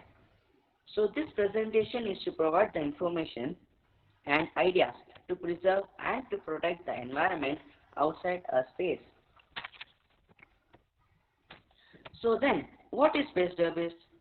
Space debris is the materials which are useless in nature. These objects are present outside the surface of our Earth or in space, and it is caused by the remains of useless satellites or dead satellites and many more man-made celestial objects. And then it will harm the whole space environment, and it will obstruct the sunlight which passes through it to the Earth. By containing all these problems in the outer space, there are still problems inside the Earth too. Those are, by not letting the sunlight in, the plants cannot function the photosynthesis process, and that it is the most important function to the biological life. By this, plants are not able to process food for heterotrophs like man, and finally it affects the biological cycle which is in process or the life cycle of humankind. So how it is caused? The space debris is caused mainly due to the result of overgrowing man-made satellites or any celestial body that man has created and sent into space. After launching the satellites to the exosphere, the remains of it, when it dies, is causing the space pollution. Here the satellites will refuse to come back to the Earth after we launch them, and they do not re-enter to the surface of the Earth. By this remains in space, the anti-satellites such as meteorites, asteroids, etc. will get collide with the debris and will create more and more new pieces of debris. By this all reasons space debris is created, and there they are overpopulating. In the future days we will see the space debris instead of plenty of stars or group of collection of stars. So what are the effects of space debris to humans? Space debris is mainly affected to mankind because when space debris prevents the sun rays that was entering into Earth, no life form will evolve, thus no living organisms will be present on the Earth after the next few decades. By no sunlight, the protozoans like viruses, bacteria, and other deadly microorganisms like example COVID-19 will be not prevented. By this, these microorganisms will spread rapidly. Due to excess debris, no new satellites would be able to launch, and then we will not able to get uses of it like entertainment, weather forecasting, etc. in a better way. So how to clear this debris? Firstly, we should detect where the debris are located, and for what we use the ground, and for that we use ground-based telescopes, radars, and by launching the spacecrafts or the satellites which are capable of sensing the debris. Firstly, it is not an ordinary job. It is not limited to Earth, like cleaning in a surface of Earth. We can use the available technology or affordable technology to clear it. We can research a new technology and use it, or in many ways we can clean it. In those, some are, we can change the orbit of revolution of the satellites towards the Earth's atmosphere by retardation or decreasing acceleration. Or the remains in the space are metallic in nature. So, by using powerful magnetic force, we can carry it into the Earth's atmosphere and recycle it and manufacture many new products from the metals that are available. Or we can just push the debris through air bursts into lower orbit, or we can snag it by strong nets. And we should send the rockets that enters the Earth's atmosphere again, so that we can avoid creating debris and multiplying it into more number. And we could avoid the debris overpopulating, maintain cleanliness outside the Earth also. So conclusion, I wish to tell every space stations that make the satellites and rockets that will return back to our Earth's surface, because Our Earth is precious from inside and outside as well. So please protect our planet's space and don't pollute it more and more. This is not only my desire, but every citizen want this to be happen. So, Jai Hind. Thank you so much, Shreya, for presentation. Welcome, sir. The next participant is Heetal Shah. Heetal, Hello, are you sir. present? Yeah, Hello. I'm audible, sir? yeah, you're audible. Sir, wait a minute. I'm present. Yeah, sure.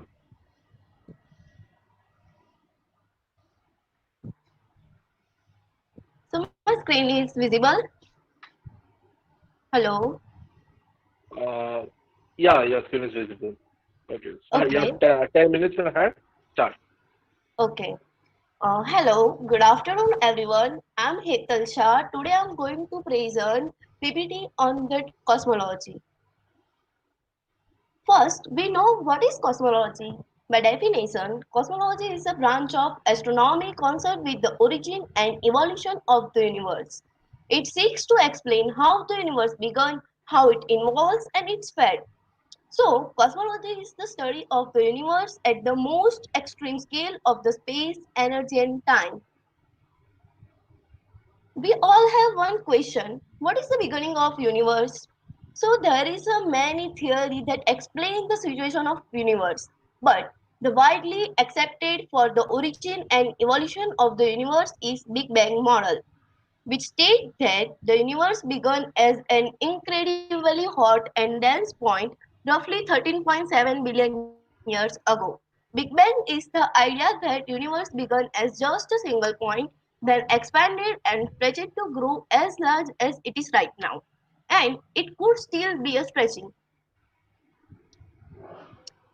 Okay, this image show that the how our universe were expand in 13.7 billion years. Important thing about universe is its expansion. So 1 second after the Big Bang, the universe was filled with the neutrons, protons, electrons, anti-electrons, photons, and neutrinos.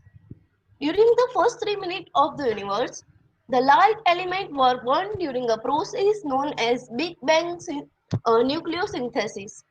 At that time, temperature cooled from 100 nonillions means 1032 Kelvin to 1 billion means 109 Kelvin. And proton and neutron collide to make a deuterium, which is an isotope of hydrogen. According to NASA, 380,000 years after the Big Bang, matter cooled enough for atoms to form. This is era of a recombination. This set loose the initial flash of light created during the Big Bang, which is detectable today as a cosmic microwave background radiation. About 400 million years after the Big Bang, the universe began to emerge from the cosmic dark age during the epoch of reionization. During this time, which lasted more than a half billion years, clumps of gas collapsed enough to form the first stars and the galaxies, whose energetic ultraviolet light ionize and destroy most of the neutral hydrogen. This image shows the first discovered galaxy named EGSZ S81. This was formed 617 million years after the Big Bang. Although the expansion of universe gradually slowed down as the matter in the universe pulled itself via gravity, about 5 to 6 billion years after the Big Bang. According to NASA, a mysterious force now called the dark energy began speeding up the expansion of the universe again. A little after 9 billion years after the Big Bang, our solar system was born. This is our Milky Way. Our Sun and all planets around it are part of galaxy known as the Milky Way. This Milky Way is a large barred spiral galaxy. All the stars we see in the night sky are in our own Milky Way. Our galaxy is called Milky Way because it appears as a milky band of light in the sky. What is the age of universe? So the universe is estimated at roughly 13.8 billion years old. In comparison, our solar system is only about 14.6 billion years old. And question is how we estimate the age of universe. So this estimate come from measuring the composition of matter and energy density in the universe. This allow researchers to compute how fast the universe expanded in the past. With that knowledge, we could turn the clock back and extrapolate when the Big Bang happened. The time between then and now is the age of universe. What is the shape of the universe? So the shape of the universe depends on its density. If the density is more than the critical density, the universe is closed and curved like a sphere. If less, it will curve like a saddle. But if the actual density of the universe is equal to critical density, as scientists think it is, then it will extend forever like a flat piece of paper. Composition of the universe. So according to research, only about 5% of the mass and energy in the universe which we familiar on the earth. This picture shows that the universe made by 68% of dark energy and 27% of dark matter. The surprising thing is that is in 5% matter, which we know 4% is hydrogen and helium, and less than 1% are stars and other. Philosophy of cosmology. Cosmology deals with the physical situation that is a context in the large for human existence. The universe has such a nature that our life is possible. This means that although it is a physical science, it is a particular important in terms of implement for human life. Thank you. Thank you so much, Hital. Uh, the next participant is Seshi Vardhini. क्यों होता क्यों बोलती थी Um, Yeah, Seshi, are sir. you present? Can you hear me? Yeah. Yeah, I can hear you. Yeah, please wait. I'm sharing my screen. Yeah. Yeah, please wait, sir.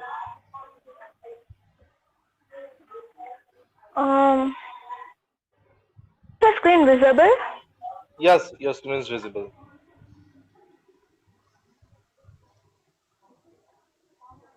So, good evening, everybody. This is Sheshwardini. So, I'm going to present my PPT of like astrophysics. The topic is astrophysics. Like, what is astrophysics? Like, we may have doubt, right? Like, what is astrophysics? Astrophysics is a branch of science that applies the laws of physics and chemistry to explain the birth, life, and death of stars, planets, galaxies, nebulae, and other objects in the universe. It has two sibling sciences, astronomy and cosmology.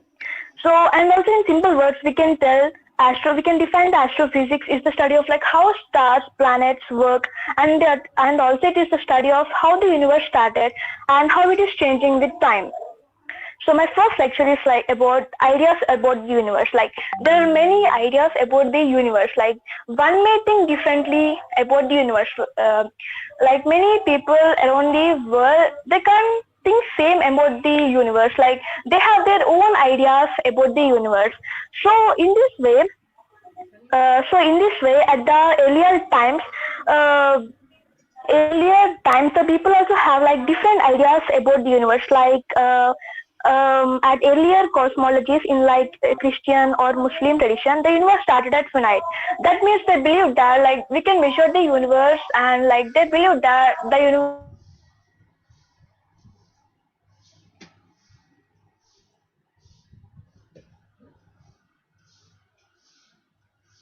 with time. So, and also in 1929, Edwin Hubble made that observation that wherever you look, stars are moving away from us. That means like wherever we see the stars are moving, the stars are not stable. They are unstable. And also in other words, we can say the universe is expanding. That means that earlier times objects would have been closer. They may be like we may just think that how the universe created like we all may know that the Big Bang theory, right? Like it states that the beginning of the universe, but the Big Bang theory is just only a theory, but it is not confirmed. Like to tell the universe is created because of the Big Bang theory. Like there are some reasons why there had to be a beginning, but many could believe that the universe is created by the God. Um, my second lecture is about the expanding universe. So this year is developed from the redshift of celestial bodies that the space between galaxies is expanding. Very earlier universe was flying apart by unknown reasons, and it is continuous to do so. As we discussed in the first lecture, the one may think differently about the universe. In the second lecture, we are telling about the expanding universe. Like we already know why the universe is expanding. Like due to some reasons, due to some force, the universe is expanding, and also it is changing, and it will continue to do. Edwin Hubble discovered that the universe is expanding. The universe is expanding so fast. It is expanding at a rate of 67.4 kilometer per mega per sec. So if it is expanding this fast, the gravity would never be strong. So because the universe is expanding so fast, because expansion rate is due to a mysterious force that is pulling galaxies apart. And also this expansion is due to the inertia too. My third lecture is about what's the universe made of. Like we might have wondered like what's the universe made of? Is there any force? Is there any matter or something? So let's see. The universe consists of like many matter, like dark matter, like energies, and so many things, right? So it is made up of like some invisible matter which we cannot see with our eyes. We can only observe it through some like highly developed. We can only observe it through some highly high technology. And the universe is like made up of the entire matter, includes visible objects such as stars, but also there is a mysterious invisible substance called the dark matter. The universe is like made up of the dark matter, like which we cannot see with our eye, and also the universe is made up of 4.9% ordinary matter, 4.9%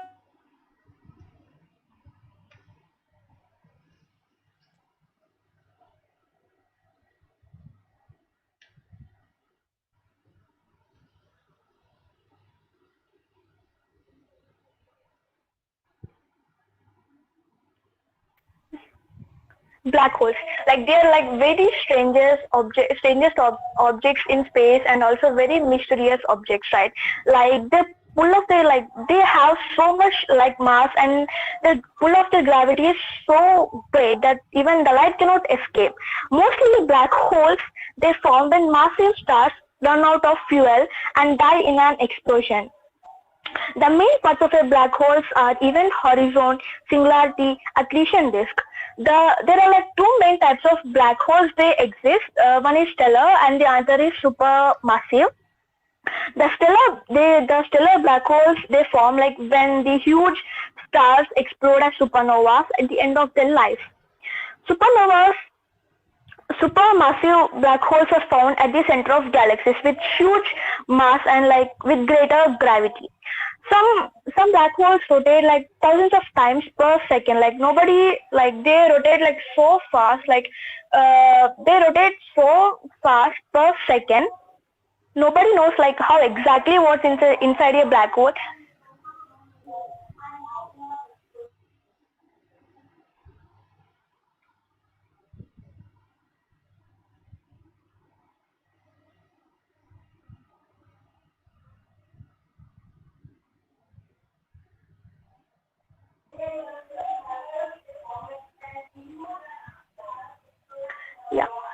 So what is a galaxy? A galaxy is a gravitationally bound system of stars, stellar remnants, interstellar gas, dust, and dark matter. The word galaxy is derived from the Greek galaxies, literally like Milky, a reference to the Milky Way.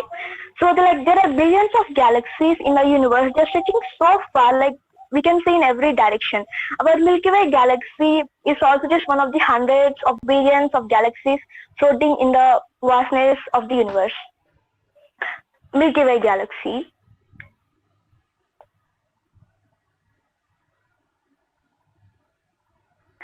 The Milky Way galaxy. The Milky Way galaxy that contains our solar system, with the name describing the galaxy's appearance from it.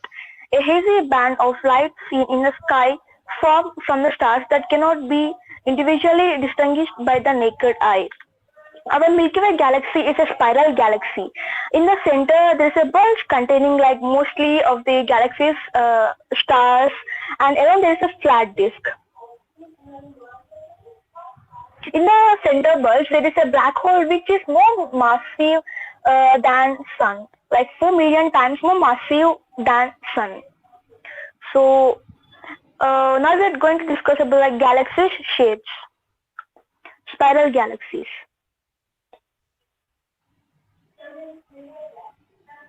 Spiral galaxies form a class of galaxy originally described by Edwin Hubble in his 1936 work, The Realm of the Nebulae, and as such form part of Hubble sequence. Most spiral galaxies consist of a flat rotating disk containing stars, gas, and dust, and a central concentration of stars known as the bulge. These spiral galaxies, spiral galaxies are also known as Bot's galaxies.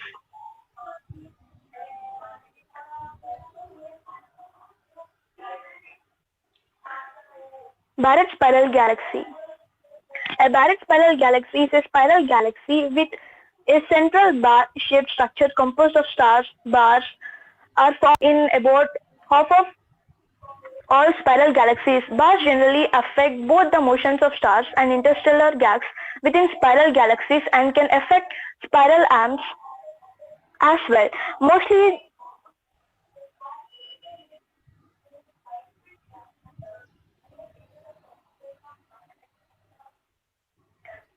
elliptical galaxy.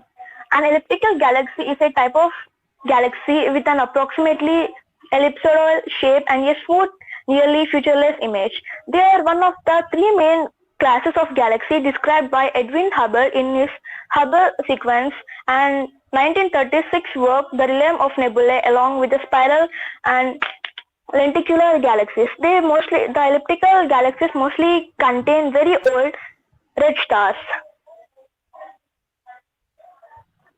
Irregular galaxy. An irregular galaxy is a galaxy that does not have a distinct regular shape, unlike a spiral or an elliptical galaxy.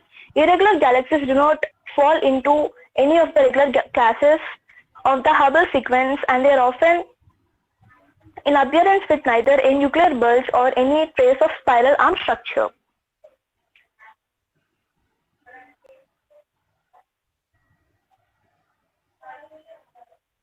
My sixth lecture is about the stars. So what is a star? A star is an astronomical object consisting of luminous spheroid of plasma held together by its own gravity. The nearest star to Earth is the Sun. Many other stars are visible to the naked eye from Earth during the night, appearing as a multitude of fixed luminous points in the sky due to their immense distance from Earth. Historically, the most prominent stars were grouped into constellations, and the brightest of which gained proper names. Astronomers have assembled stars that identify the known stars and provide standardized stellar designations. How are stars formed?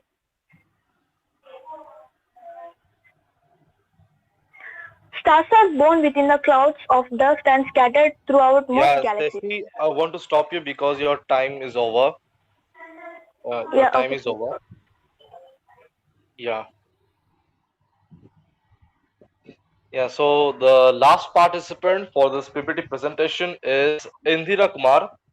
Indira, are you present? Yes, sir. I am here. Okay, okay. Please start your presentation. Yes, sir.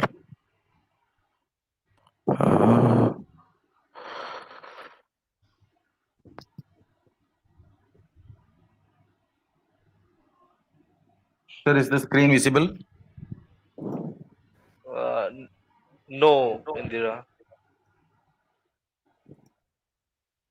Oh my God.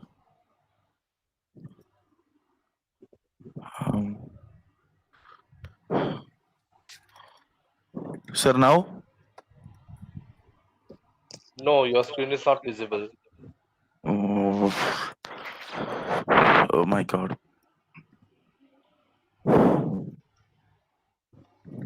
Sir, actually, the button is struck. Actually, I don't know.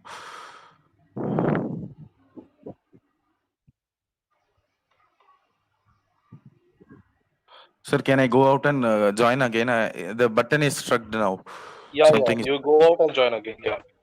Okay, sir. Join again.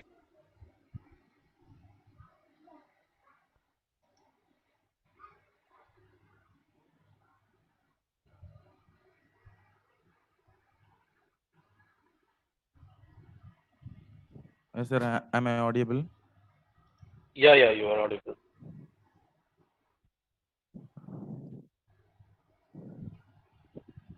Actually, the oh my God. Sir, is it? Yeah, it's visible now. Okay, sir. I will proceed. So, good evening to everyone present here. So, myself, Indra Kumar, have done my mechanical engineering at Government College of Engineering, Tirunelveli. So, without further ado, let's move into the presentation. So now, so my topic is based on advanced propulsion systems, right? So we are aware of that, and at present we are comfortable with a lot of propulsion concepts, which are basically chemical fuels such as N2O4, UDMH, and SDMH, MMH, and other sort of fuels. All these are basically chemical fuels which come under the common term. Okay, so the chemical propulsion is dependent on the bond energy between the molecules of the fuel, so which is limited to a particular certain extent. So we have already reached the maximum energy that can be taken by breaking the bonds of these fuels using many of the combustion cycles such as gas generator cycle, staged combustion cycle, expander cycle, where we have plenty of modifications such as oxidizer rich staged combustion, fuel rich staged combustion, and so on. So we have achieved the maximum amount of thrust that can be achieved as well as the specific impulse. Hence, we need some advanced propulsion system which propels the spacecraft deep into the sky. As for now, we are limited up to only Mars. So that is also a major concern. In this presentation, let us discuss about some advanced methods which are under research, which are under trials, and which will be used in the future. So what is the need for an advanced propulsion? Whenever we are going for an advanced technology, we want to know its need. First is the storage needs of chemical fuels. We all know the difficulty of handling the chemical fuels, especially when it comes with the cryogenics. It's a completely different topic and also a difficult system to be maintained, right? So this also limits the range of the rockets. So if we want to go deep into the universe, we are limited by this chemical propulsion. So the next point is to achieve higher efficiency. Efficiency for rocket engine means literally means a specific impulse. The maximum we have achieved so far is 450 seconds. So if you want to know about specific impulse, it is just a ratio of change in momentum divided by the unit propellant consumed. That is the ratio of change in momentum to the unit propellant consumed, right? So that is the thing. We have to achieve more and more. We will see how it's best out to eliminate the excess gases which is released into the atmosphere. We all know that because we are moving towards a greener environment, and if you have a look at this chemical rockets, it's quite dangerous. For example, if you consider the LVM-3 of ISRO, so on the first stage, 400 tons of toxic gases will be released into the atmosphere within a span of just 154 seconds. So that is the burn rate of those boosters. So we want to reduce that to a literal zero, because many institutions have found that they have planned for a target to achieve carbon neutrality by 2050, and India is also looking forward to it. So hence we need some advanced propulsion which are greener to the environment. So if we look at the need of this advanced propulsion, these all are basically the disadvantages of a chemical propulsion. So let's move to the next slide. So these are some of the types of advanced propulsion system which is under the phase of development, or the proposal phase, or which should be used in the future. So electrothermal, ion drives, solar sails, plasma propulsion engine, nano spacecrafts, thermal fission, continuous fission, pulse diffusion, antimatter propulsion. So we are not going to deep into any of this, but we are going to see on the overview on the source of energy and how it works. So let's move. So first we have the electrothermal propulsion. So I think you can clearly see the circuit diagram here. So the engines which uses electrical energy to create a superheated plasma. We know plasma is one of the 4 forms of matter, so in which the ions are removed from a particular gases, so we can achieve that plasma. And when we fire the plasma into the plasma of any gas into a supersonic nozzle, it will produce thrust. So the nozzle design is common for a chemical rocket as well as this particular thermal propulsion rocket. And these engines are already used in 1970s by the Soviet Union. I'm sorry, I have mentioned Russians here. Actually, it was done by Soviet Union only. So they used hydrazine as a fuel. You can say why it is also using a hydrazine as a fuel, but if you have a look into it, we are not using any oxidizing agents here. So if only a propellant as well as an oxidizing agent is combusted, we are going to receive toxic gases. For example, carbon plus oxygen gives carbon dioxide. On complete combustion, on incomplete combustion, we are going to get carbon monoxide.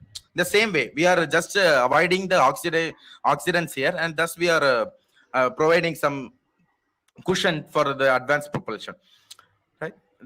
So if you have a look at this, they are relatively very efficient and easy to construct propulsion system. See, they have already been tested in the 1970s itself. In fact, Soviet Union have launched one satellite. So next is the ion drive. So it is basically thruster. So thruster is an engine which provides a very low amount of thrust. So how it works? So we know about unreactive fuels such as xenon, radon. So they are basically inert gases which, when given with a positive or negative charge by an electrical field, accelerated by electrical field, but sources are saying they can be accelerated with the help of magnetic field as well, if the such molecules are induced with some charges. The thing is, the major drawback with this particular engine is thrust is incredibly low. They have defined it. The thrust produces equal to the pressure exerted by a sheet of paper on a palm of your hand. You know thrust is equal to pressure by area. So such a low amount of pressure. So that's what you can't use this engine for boosters. You can't replace the S200 with this ion drive for sure. But if we go for a long range mission, it can deliver 10 times as much as thrust per kilogram of fuel as the chemical rocket. That is nothing means they are mentioning about the specific impulse. If a specific impulse of a particular fuel in a chemical propellant rocket is say some 370, it will provide the 3700 seconds of specific impulse. That's what it means, the final statement. So next is the solar sails. So this method of propulsion is similar to a kite. How a kite fly in the atmosphere, it is similar to that, but instead of using the wind, it is using radiation pressure which are exerted by the sunlight on large mirrors. So what is meant by radiation pressure? This is a mechanical pressure exerted by any surface due to the exchange of momentum. So if you consider, if a solar sail having a large mirror, when an electromagnetic field is coming from there, so there comes a change in momentum between the object and the electromagnetic field. So it provides a propulsive force in the front, but the fact is that it also provides extremely low performance. We know how the kite works. It doesn't need any sort of boosters to take into the sky. It's just using the wind. Such as the same way, this solar sails will also work. The major disadvantage is this: when we are launching any satellite, so we will confirm only with the help of a videography. If the successful launch of satellite can be viewed only through an instrumental device, right? You can't carry any instrumental device which if you are using the solar sails. That is the biggest advantage. If you want to just like think, if that twine of the kite is cut, then what happens? The same thing happens with the help of here with the solar sails.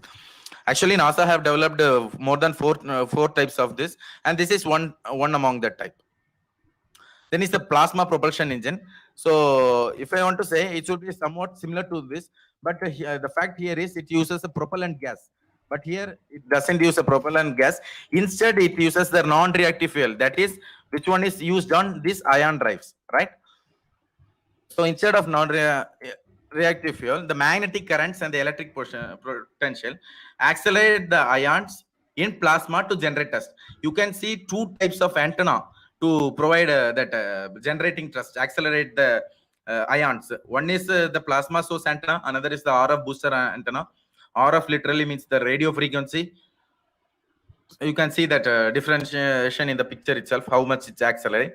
The most powerful plasma rocket in the world currently available is variable specific impulse magnetoplasma rocket, being developed by Adastra, which is a company based in Texas. Actually, it was guided by NASA only. So they have calculated that it could power a spacecraft to Mars in 39 days. So if you imagine that we took nearly 300 days to reach Mars, right? So it can do in just 39 days, right? So that is the advantage of this plasma propulsion engine. If you have a look at this, it is a combination of a thermal propulsion plus ion drives. That is the major thing. That's what in the first statement it is given. High octane versions of ion drive, right? This is a nano spacecraft. So nano spacecraft is also similar to solar sails, but instead of using that radiation pressure, we are using a silicon chip. The silicon chip is basically a particle accelerator. We are all aware of the particle accelerator. So when we are able to create a charged body to move in a high speed, used with the help of electric field between the charge place. I'm sorry. So if you are aware of the EMALS system, EMALS means electromagnetic aircraft launch system used on a Gerald R. Ford class aircraft carriers. You can understand this very simply. So which uses a simple induction motor to just create an electric field. So in here, the chip is used to access a particle accelerator. And the thing is, the particle accelerator will produce a very low amount of thrust. Each chip would contain a millions of tiny electric launches. That's what they mean. The particle accelerators is what the launches means, right? These engines also produce relatively low thrust. So it is also a proposed design by NASA, taken from their official website only. So now it's a thermal fission. So if I want to say that it is one of the most potential powerful concepts, but the fact is that we are aware of NTBT, that is Nuclear Test Ban Treaty. So if you are using these kinds of propulsion, it will come under that. That's what it is, one of the hazardous method of propulsion. But many researchers are going to make this possible, because at present we are having many space stations as well. So they are planning even to take this system into the space station to conduct the test. There are some rumors going around the internet. If you search about this, actually, which it is very against to NTBT and CTBT. So now I will explain how it works. So it is just a principle of a nuclear reactor and hydrogen gas. I think many of you know about the principle of nuclear reactor, which is nuclear fission reaction, right? The thing is, this is one of the powerful system. The specific impulse of the chemical rocket that combusts liquid oxygen, that is LH2 and LO2, is 450 seconds. That is, I think it is a RL-10 engine from a space shuttle main engine, which is the maximum we can achieve. exactly half the propellant efficiency of the initial target of nuclear power rockets. So with that, even with a 0.5 efficiency, that is 50% efficiency in the NTP propulsion, we will be able to achieve a specific impulse of up to 900 seconds. This is because lighter gases are easier to accelerate. So here we are using hydrogen. So in case if we go with a chemical propulsion, it will release water vapor, compounds of burned UDMH, unburned UDMH, and N2O4, a lot of things. Those gases are very heavy, literally.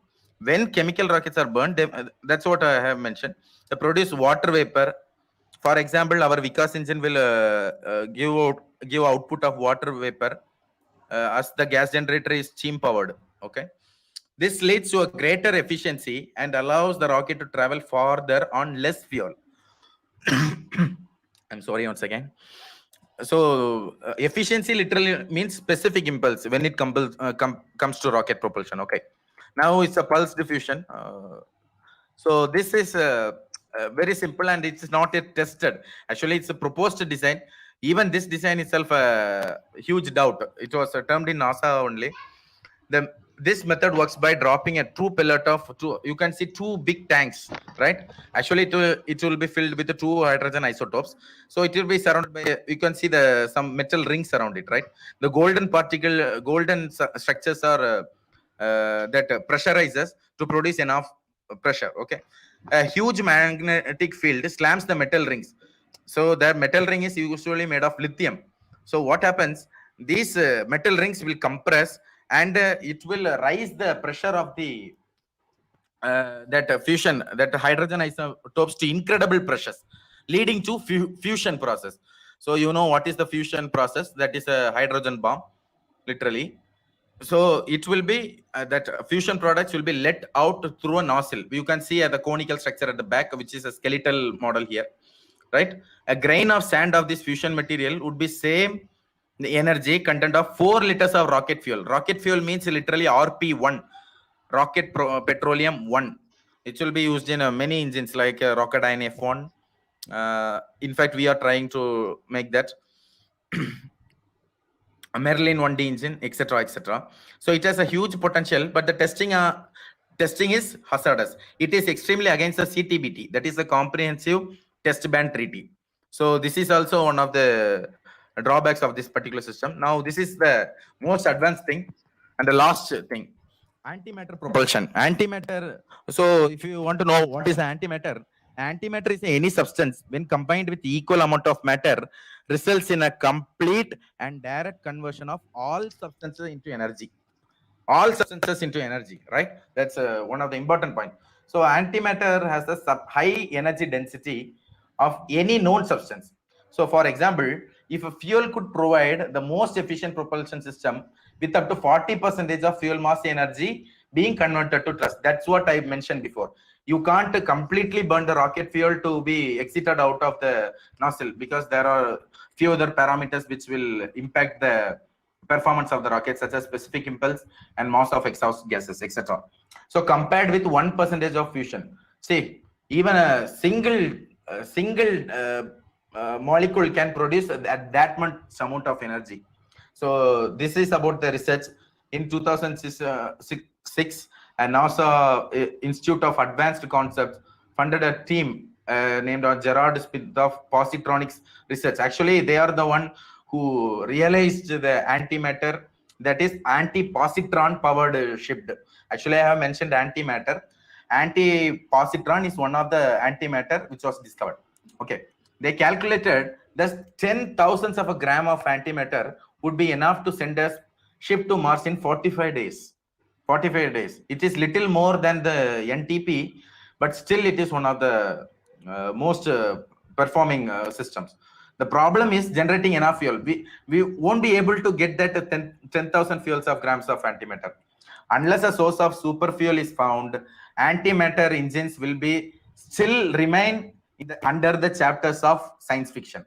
We can say it will work on the papers, but unless a super fuel such as a anti-positron or anti-neutron is found, and they can be the main thing is they should be controllable.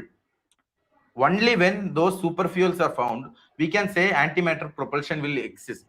Other than that, it is still under chapter of science fiction. So these are the some of the proposed based on antimatter propulsion. This I take this from NASA and some sciencefotolibrary.com. And yeah, these are the two different models, and these are the references. And thank you all for waiting patiently to hear my presentation. Thank you. Thank you so much, Indira. Thank you. So this is the Welcome. last presentation for today's competition, and the competition is over for today.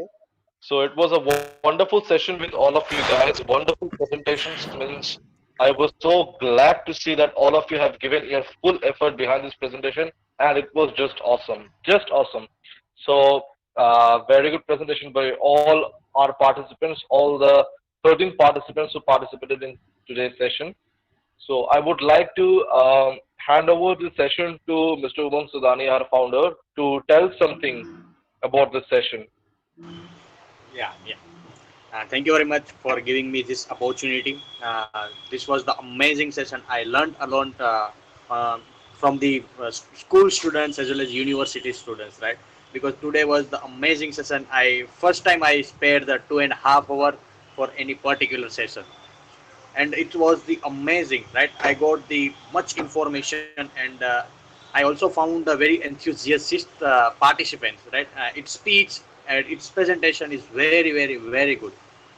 That was the amazing session. Thank you for joining us, and thank you for presenting your PPT on live sessions. It was the amazing session. Best of luck for your future endeavors. If you have any problem, if you're facing any problem in the future, please contact to us. We will surely help to you. Yeah. So thank you very much for again and again. Those who are attending our session in the YouTube live also, and presenting their PPT in the Google Meet. Thank you very much. We will also stay tuned in the WhatsApp group, and thank you viewer for the attending our lecture on the YouTube live. So please stay tuned with us on the next webinar series on the 10th, means a speaker of the NP Narayan sir. And yeah, you can also stay tuned with us our Facebook page and Instagram page for a more update. We will bring that types of activity, very interesting activity. Thank you very much for joining today's session. Thank you. Thank you so much, Mr. Mansudani. So thank you guys for joining today's session. I want all your initiatives to be here in the upcoming endeavors of Team IFC, and I want you all to participate in the upcoming activities which Team IFC will be planning to do. Okay, so I'm ending the meeting for today. The session is ended. Yeah.